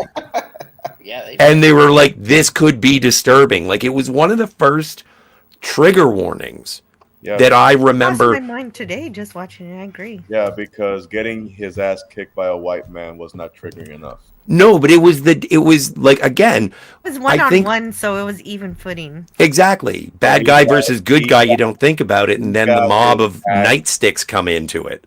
Yeah, but all he was missing was a whip at that point because he got his ass kicked. He was bleeding. He was gurgling all kind of fluids from his face. I mean, that is the kind of beatdown. Well, I think it's very interesting that Agent Smith, when he refers to Neo, he says Mr. Anderson. When he refers to Cypher, he says Mr. Regan. When he sees Morpheus, it's always Morpheus. It's not Mr. Fishburne. He doesn't use his computer name. Well, his computer name. His Matrix name. His slave name, I suppose. Oh yeah. That's correct. Agent Smith, I mean, even without the 8 SWAT members beating him with the billy sticks, like you could have, if you want to make that comparison, then that's already police brutality right there. One agent beating the fuck out of a black guy. Let's call it right there. Yeah. Not triggering enough. Okay, bring eight other guys to beat the fuck out of him. Nah, just one-on-one. I don't agree, but yeah, 8 of them. Yes. But this is also a thing where this is in the 90s. Not that far ahead of that would have been a triggering thing. I'm sorry, I disagree. Oh well, but I mean, I wasn't. I saw it as the hero, like the hero's mentor being beaten by what are already NPC police that can get shot. You know what? Because it's not at all. I can see how someone who doesn't understand the movie can be triggered by it, just based on, like you said, the Rodney King thing. But this movie has nothing to do with any of that stuff. No. So the reason why that happens is because all of the agents kind of look the same. They're kind of homogeneous. That's racist. I mean, kind of. It is. They look similar. I resemble that remark. Like they're all dressed the same, is what I'm saying. Yes. No, but they all look like the classic Men in Black again. Yeah. No reference. Well, and not only that, but like it's because of your 80s, 90s cop movies, your Speeds, your Bad Boys, all this jazz. And then you open this movie and we're just killing cops. Mm-hmm. And they are the NPCs. They are the aliens. They are the zombies. Like, who cares? They are just the body count that we need to make an action movie. Yeah. They're stormtroopers. And I find that interesting. And then when they do come in, but again, I'm not bringing this up to stir the pot, stir the plot. I'm saying it just because it was interesting, the reporting surrounding the movie, because it was a sleeper hit. No one expected it to do anything because it was coming out, a month before or 2 months before Star Wars Episode 1. Everyone thought Episode 1 was going to be the biggest movie of the year. And people now... Do you like Episode 1? And some do, some don't. Do you like The Matrix? I don't know if I've met anybody who doesn't like the first Matrix. Old Man Bird asks, were you able to predict anything that was going to happen in the movie the first time? No. No. Oh, I was a kid. I couldn't figure anything out. No, the first time I saw it, no. The only thing I predicted is that because of the recognizable hallmarks of the hero's journey, that Neo was going to embrace his powers and become what Morpheus believed to be in some way, but not anything too specific beyond that. Yeah, I think that was pretty much a given too. So you know what I mean. He also follows up with, "I'm bad at foreseeing stuff, but enjoyed the movie perhaps because I couldn't see where it was going at any point. Joy of pure discovery, huh? Yeah, I love that. Yeah. Yes, I have that too. I think what works in that sense is that in the back of our minds, we kind of know what the hero's journey is. Like we know we're going from point A to B to C, but it's when it's expressing all these new concepts that we kind of recognize them separately, but not all together, and not this, neo-fashion, you want to call it. It's just like, oh, this is a new toy. Holy crap! What the hell is this? Like, It's very interesting. Old Man Bird says first USA movie to use supernatural martial arts, people flying on wires. I just checked, and Crouching Tiger, Hidden Dragon wasn't until the following year, although I don't know when it was released overseas. Well, He also says, in relation to your last conversation, can't be a hero without suffering and sacrifice. Agreed. Yes, that's a great. That. Looking at you, Ray. Morpheus did what he did. Daniel asks, do you think the second Renaissance from the Animatrix is canon? I love that story. I'm hearing it's soft canon. Well, I would assume the Animatrix is canon. I think it's canon. I mean, the Wachowskis signed off on it. Yeah, it's canon. Well, and that's part of the reason why we're watching it next week, is because the story of the kid is in the Animatrix, and the kid shows up in Matrix Reloaded, and if you hadn't seen the Animatrix, you don't know who the shit that is. Right. So I would say the Animatrix is canon. It is canon. I maybe because I was young, like 11 years old. I don't remember any of those, like for the whole previous conversation and trigger warnings. I don't remember any of that conversation around the movie at the time. I was just like, oh, it's a cool movie. No, I was working in a bar, and everyone was talking about the Matrix. I hadn't seen it yet because I was waiting to go see Star Wars, and I was a single track mind. And I do remember getting home from work one night, turning on the news, and they were saying the big standout show, or the standout movie this weekend was The Matrix, but some parents are concerned, or something like that. I don't recall, but here's the thing about that. It's an R-rated movie, so the idea that, parents are concerned, it's like, well, your kids aren't really going to see it unless they're sneaking in because it's an R-rated movie. It's 1999. That's the problem sometimes when people ascribe realistic, real events with a movie that has nothing to do with the actual movie. Yeah. Because of course Morpheus did it to make sure that Neo was saved, because he's the one he has to save humanity and everything. And almost every generation, and we can all relate to this. Every generation is going to have that one movie that comes out that is going to have someone clutch the pearls in such a way. It's going to be a big verbal stink of epic proportions, and then the world is going to move on. Nothing happened. Y'all made this shit. The last one was Joker. That was the last one. I don't know when the next one's going to be, but Joker was the last one. Might have happened with The Matrix, and not to deviate too much, but what was that movie that Kevin Smith did that pissed off all the Christians? Dogma. Red State? Dogma, I think. No, Dogma. Dogma was the one that people were picketing and making the news and everything. So every generation is going to have that one or two movie that's going to grab some attention. It's going to work in the movie's favor at the end of the day, and it's going to be fine. We're all going to be fine. Yeah, it's going to be fine. Yeah, because usually when people picket a movie and protest a movie, they haven't even seen it yet. It hasn't come out yet. And then somehow it gets kind of an idea of what the thing might be about, and they just make it all up in their head and then go out and get all, Daniel says The Matrix is rated R. Yeah. Yeah. What didn't, you know what? I'm not even going to go. Yeah. It says it's R rated. It's in the title. Yeah. Just a lot of excessive violence. Well, yeah, lots of excessive violence. I love the infight with Neo and Smith. And when he says, Smith keeps calling him Mr. Anderson. Neo says, my name is Neo. And so Smith gets run over by the train instead of him. But of course, Smith doesn't die from that. But it's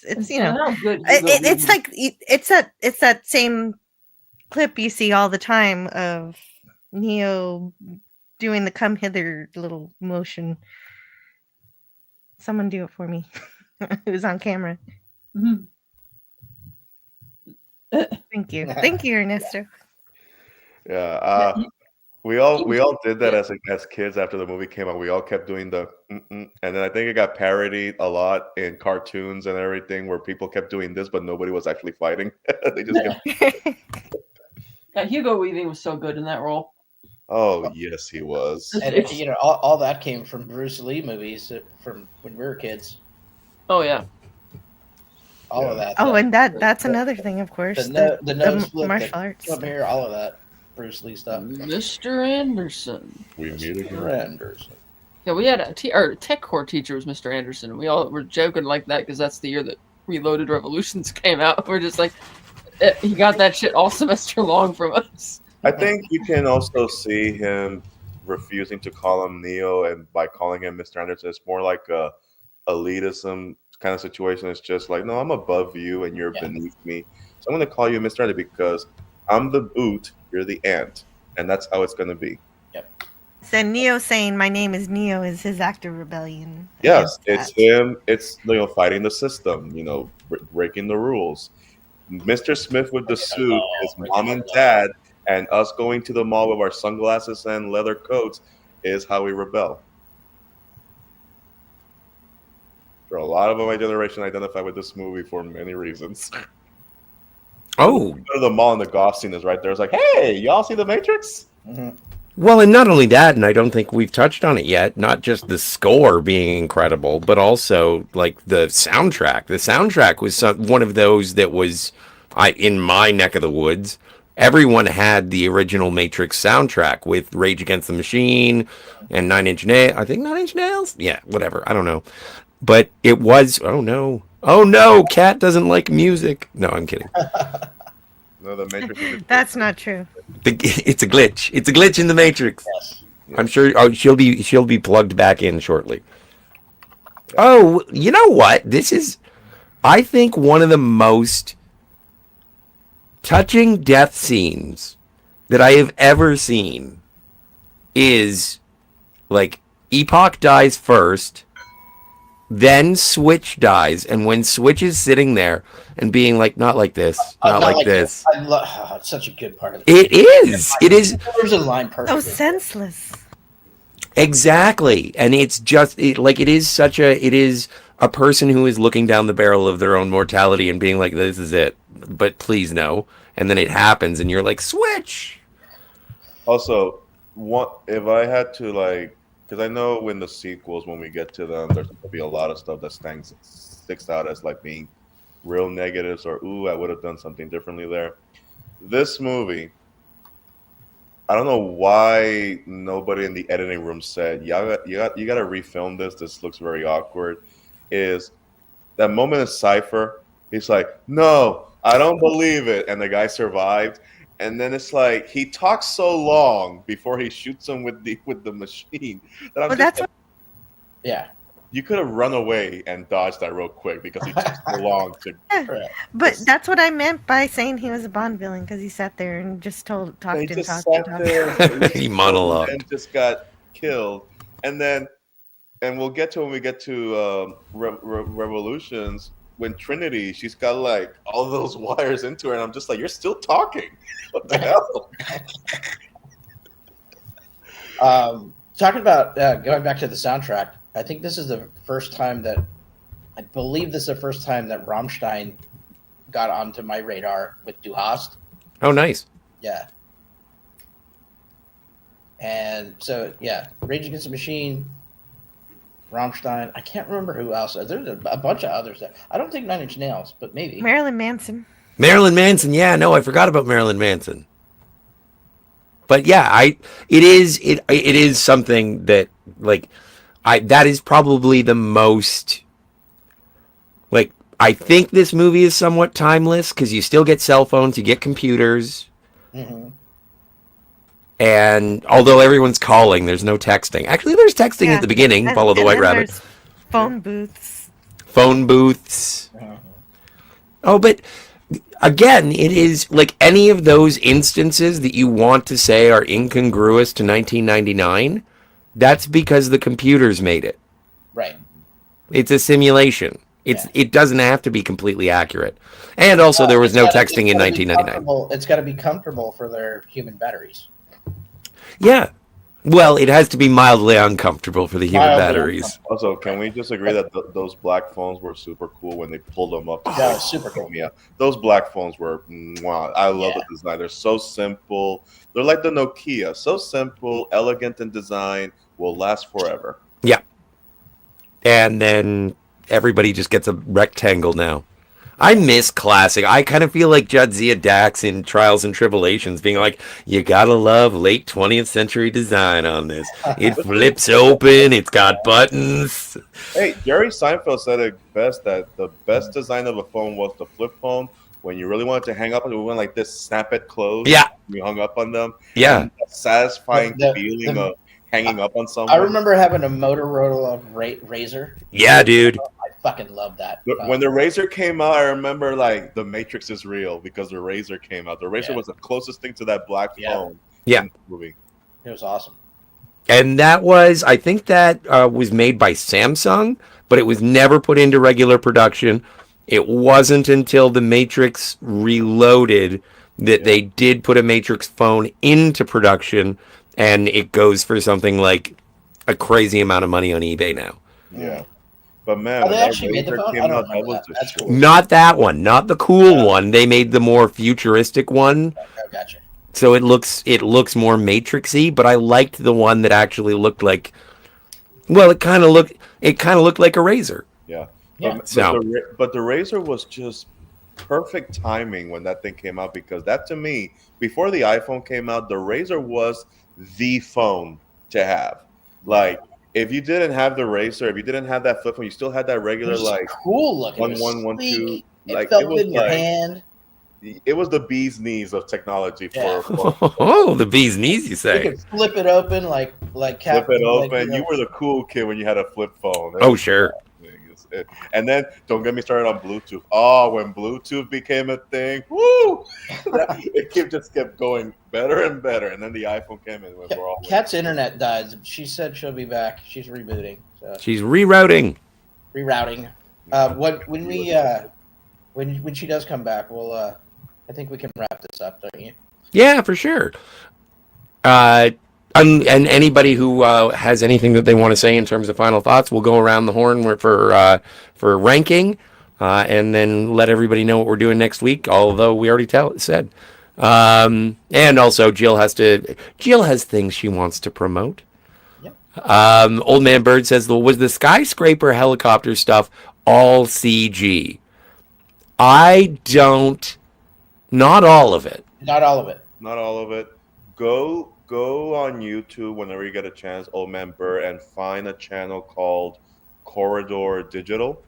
They have a VFX breakdown, and they touch upon that exact scene you're talking about in the Matrix, and they kind of go, because they work on digital effects, and they are their own digital effects house, and they do their own projects.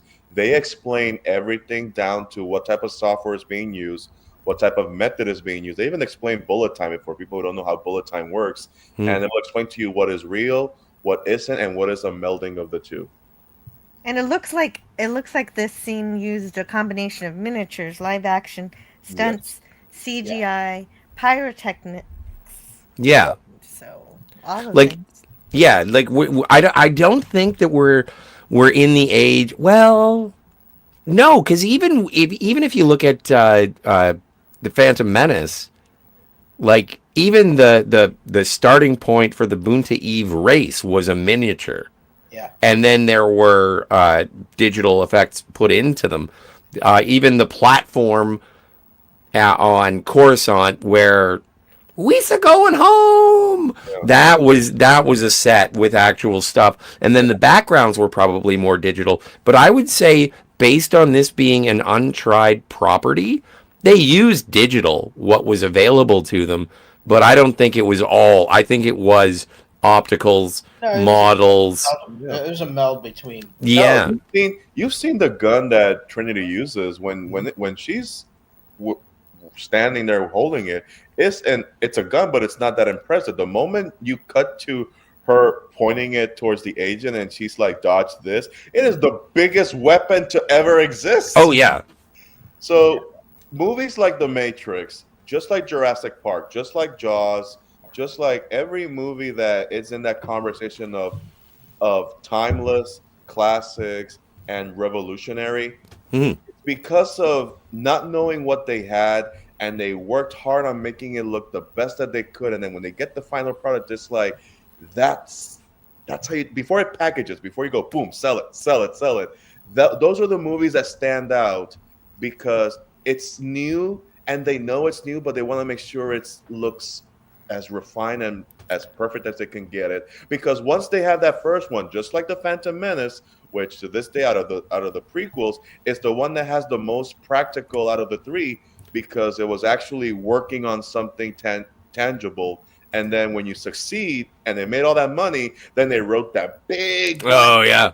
And everything took a back seat. Not all of it, but a lot of stuff took a back seat. Yeah, no, and I absolutely agree with you in terms of, and I'm sure, Steve, we've had this conversation as well.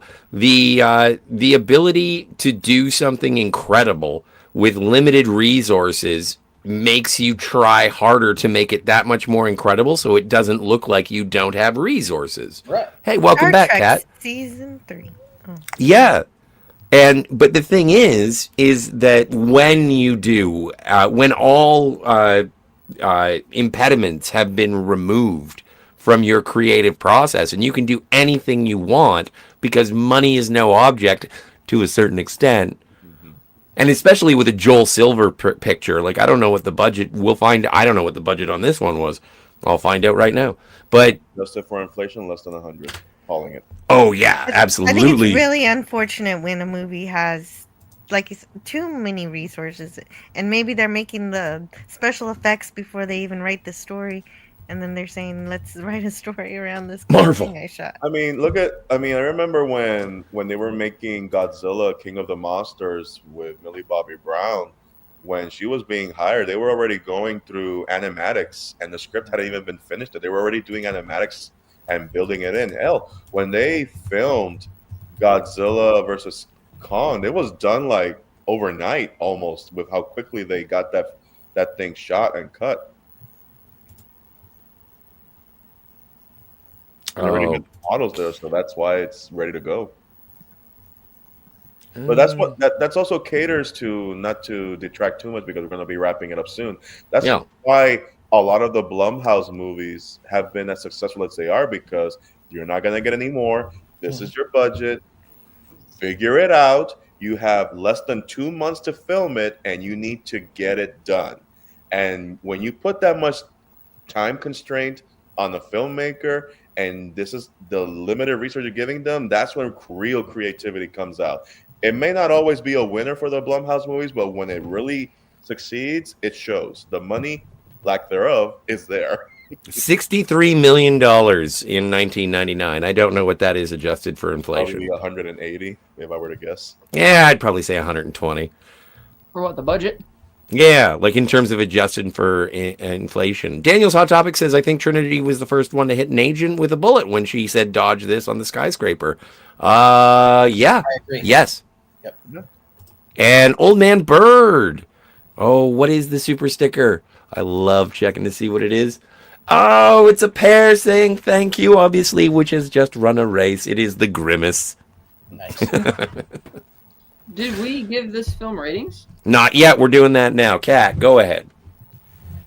I give it like an 8.5. That's exactly my rate. So 8.5 rabbits. 8.5 rabbits? Is that what we're giving it? The rabbit system? Ernesto? I'm going to go with the cat system and give it 9 cats. Rabbits or cats? That 9 deja vu. Yes, 9 deja vus. Yes, 9 deja vus. Also, because I got Bentley visiting me, so that's why I'm going with the cats. There you go. Nice.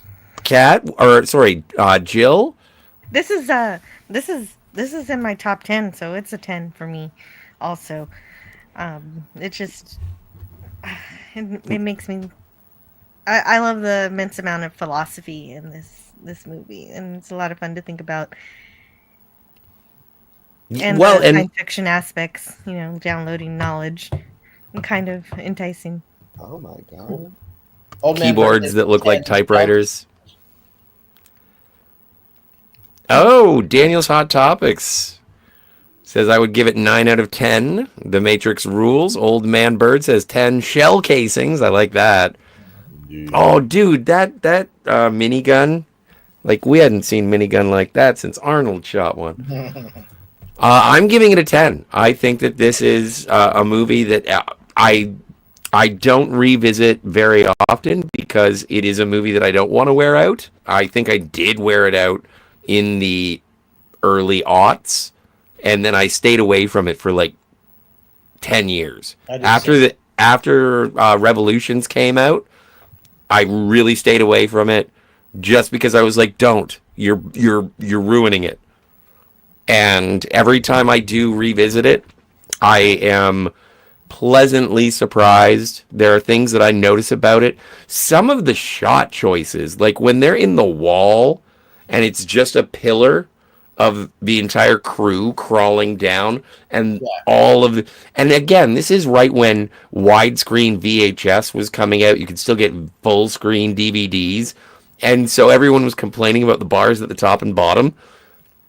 I loved the fact that the entire movie was just like an eighth of the screen in the middle, and it was just like, fuck you guys. I loved it. I think and as you said, in terms of the editing and the monologuing, the only two things that I would like explained to me is Morpheus gets shot, and so Neo has to jump and catch him. But then after that, they're running everywhere. Who cares? It but a flesh wound. Then, I expected him to be hurt in some way. At least limp a little bit. I'm all right. And I think in reality, that leg of his would have been blown off completely. Oh, for sure. Well, a Desert Eagle through a wall, maybe that. No, it would be blown apart. It would have exploded. And then the other one is that when Cypher is on Lawrence Fishburne, and this is just a goof, and I don't think that there's anything around it because you really have to be paying attention for it. It's kind of like the Stormtrooper hitting his head in A New Hope, but there is a point, and it's like, I would have told you to shove that blue pill right up your ass, and he's literally just in Lawrence Fishburne's face. And Lawrence Fishburne, obviously, his eye reacts to the, and it's from this angle. You can't really tell, and it's just like I thought. It makes me giggle every time, but then I move on to the rest of the story. So I did the math here, and it cost $63 million to make The Matrix. It made $468 million about. Today's dollars, that would cost $121 million for the budget, with an $881 million box office. That's still incredible. Nice. It is. Okay, so I guess the metric for movies in the late 90s to mid 2000s would just be a double amplifier then. Because the same thing was for Gladiator. 92.4% rate of increased inflation rate. Holy moly. Thanks, Obama. Anyway, so Daniel's Hot Topics, to close things out, says, I hope they bring back Hugo Weaving as Agent Smith in Matrix 5. Jonathan Groff was great, but no one can beat the OG Smith. I don't know if you're going to see Hugo Weaving. No, I doubt it too, but I'll say this. The way he said, Mr.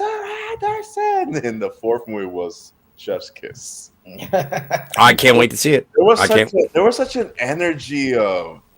I just love the way he just said Mr. Anderson. It was so violent.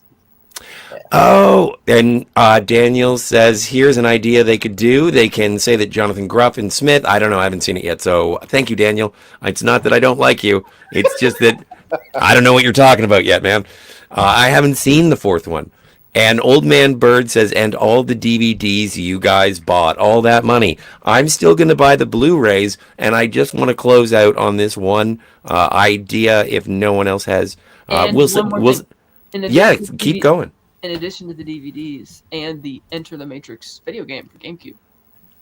That was I played Enter the Matrix. I never played The Path of Neo. But yeah, no, I loved the video games. They were great. There were cheat codes. They Enter the Matrix had a terminal function so that you could go in and try and hack the Matrix. I never did. That's the one game that it makes sense to integrate the cheats into the game. Yes. Yeah. It was great. But the thing, I forget what movie it was. I'm an idiot for forgetting, but I remember some sort of conversation talking about the format evolution. And it's like, finally, this is the last copy of The Matrix I will ever have to buy. We have reached the pinnacle of The Matrix. And then they come out with DVD. And then they come out with Blu-ray. And then they come out with 4K. How many times are they going to make me buy The Matrix? I remember hearing that somewhere. I don't know where. They're not making you, but sure. Well, no, I know. But how's your 4K collection? When did you buy the first copy of The Matrix? I think Old Man Bird has a good point. When Brookstones was still open. There you go. There you go. I mean, I'm sorry. I don't know if I get Borders. When Borders was still open. Borders. When all their DVDs, whenever they came out, it was always $19.99. Yeah. And it said widescreen on the DVD cover. Yeah, because you had a choice. Yes. Oh, well, yes. Okay, Daniel, go to sleep. No, Daniel says they made a big mistake releasing The Matrix Resurrections during a worldwide pandemic. So thanks, Fauci. This is why it did not do as well, just like The Flash. No, that was Ezra Miller's fault. No, what bullshit, Daniel. That movie Matrix Resurrections released the same month as Spider-Man: No Way Home, and that made really $9 billion. Yeah. So the Resurrections did bad because it got a very poor reception. Nobody. First of all, I don't think anybody was clamoring for that for a Matrix movie at that time. And nobody's clamoring for anything. It just wasn't. It wasn't great. Let's just put it that way. But it's got a great trailer, though. Yeah, I liked it. That's the problem. You can take a bad movie and make an awesome trailer. Yeah. I mean, the music. And the other way around happens a lot too. Yeah. A lot of Disney trailers are terrible, but the movies often are good. Yeah, turn out to be good. Daniel's on Topics in the chat says some people are like Keanu Reeves is too old to be Neo. And he looks old, but I disagree. I disagree too, because Keanu Reeves keeps in shape. He does real life training. He insisted on doing training for the recent John Wick movies. Yeah. But even though he's over 50. But he's still able to admit when sometimes his body hurts. Because I remember in the last Graham Norton interview that he did, it's just like, oh yes, I'm getting older, and yes, it's hurting. Well, and I think he does look a little old to be in Bill and Ted. He's looking a little saggy to be Ted. Well, yeah, to be a high schooler, yes. But they made that third Bill and Ted movie, and that was a good movie though. I never saw it. We'll do that one next. We'll do that after. We'll do the Bill and Ted trilogy later. Okay, Kat? You can tell he was doing the John Wick movies because all those sequels he was a part of, he had the same long lines made of hair. Jill, what's going on in your world? You have a channel, don't you? I do have a channel. Actually, I have no clue what I'm doing tomorrow. I just figured, I'll figure it out later. I might review a UFO episode. I might just have a shore leave tomorrow because next week we're gonna have some kind of mania with Star Trek, and so I'm gonna just take it easy tomorrow. And Saturday I'm gonna play Fallout, a post-nuclear apocalypse role-playing game. And I know what to do, so it's going to be, I'm continuing my game there. Is Tony coming, or is Stark of Iron going to be there for that? He's slated to be there. I hope he is. I think he will be. Yeah. The idea is that Tony Stark from Stark of Iron will be there, and you will as well. And I said that I was going to review Section 31 on Tuesday, but I forgot. There's a school event. I have to go eat lunch with my child. So on Wednesday, I'm going to review Section 31. Okay. The Saint Star Trek special. Daniel's Hot Topic says, Scotty, you got to go watch The Matrix Resurrections. I bet you're going to give it a 10 out of 10. It's so good. I appreciate your optimism. I am picking it up on Blu-ray tomorrow. Rob? Hey, is Linux low-spec gaming here? I guess not. I'm sorry. Boy who called the Linux low-spec gaming. Kat, what's going on with you in your world? Are you doing anything this Sunday? Yeah, the Star Wars show. Okay, great. And Skeleton Crew finale and other things now that they're ramping up for Celebration with their announcements. Oh, shit. Oh, right. Then I should tune in to find out about those. Steve? I have book news. Sweet. The audiobook, the audio version of my book Colliders will be available next week. Also, the follow-up to Colliders Beyond the Breach is finished. It should be published by the end of next week. So Nice. go to Audible for the Audible or iTunes for Colliders, and then Beyond the Breach paperback and ebook version will be available next week. Effing A. That'll be on Amazon, anywhere else you get books. Ernesto, where will you be walking your dog? Well, around the neighborhood. And, Excellent. And Sunday, I'll be watching The Brutalist at noon. Oh. I think it works best for me to watch it at 12 o'clock and then be home by 5, given, Yeah, given it's a 17-hour movie. Hey, as long as it gets me out of the house for a bit. Right. Yeah. But tomorrow after work, I want to see if maybe I can watch Presence, the one with Lucy Liu, the Soderbergh movie. Oh. I think there's another movie releasing this week. What's it called? It's a 2025 movie, not a 2024 movie. It's Presence and something else that is escaping me right now, but it's on my list of to do. So maybe I'll double feature it. We'll see. I'll probably watch it at the Harkins because I don't want to have to go all the way to another zip code just to watch these movies, and because I got the dog now. But yeah, and then I'll be posting these 2024 reviews I've been working on. I think right now, before we started doing the review, I just finished watching A Real Pain with Kieran Culkin and what's his name? Jesse Eisenberg. Jesse Eisenberg. And yep, the title is accurate. Let me put it that way. Well, and we haven't discussed it yet. Maybe we'll be doing an Oscar thing this year. I don't know. I do love Conan O'Brien. But yeah, we may be doing. We have things going on. But first things first. We got 5 weeks of Matrix, and I'm so happy that everyone here decided to join. Again, thank you, Old Man Bird, for supporting the channel. I'll be on Cinema Gulp next week because, yes, ignorance is bliss. But Cinema Gulp on Hump Day Happy Hour. It's always a pleasure to see Ben and Joanne. Old Man Bird says, sad that no one has talked about the Megalopolis since the Phantasmagorium review. Well, apparently it got nominated for a Razzie, but just eking out Madam Web. Matt, like, I don't care. Like, every award, this is so angering to me. Anyway, no, F it. I'm not going to give it the airtime. But thank you so much to Daniel's Hot Topics. Thank you to DVB and everyone who is here. I'm scrolling up, scrolling. Tiger Stripes, thank you. I know, power of love, lady. Sorry. Slasher Fred. Great to see you, Slasher Fred. Trip, of course. The notorious DVB. Thank you for being here. And Bill and Ted, it was great to see you. Swift -1. Jill, if you will. Matt G. And thank you all. Daniel's Hot Topics again.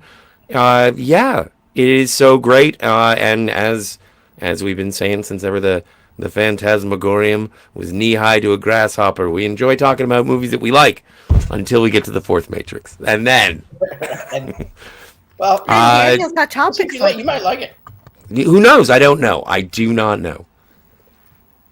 I know that I like everything else about the Matrix. So with that, I will say... I'm not here to tell you how this ends. I'm here to tell you how it begins.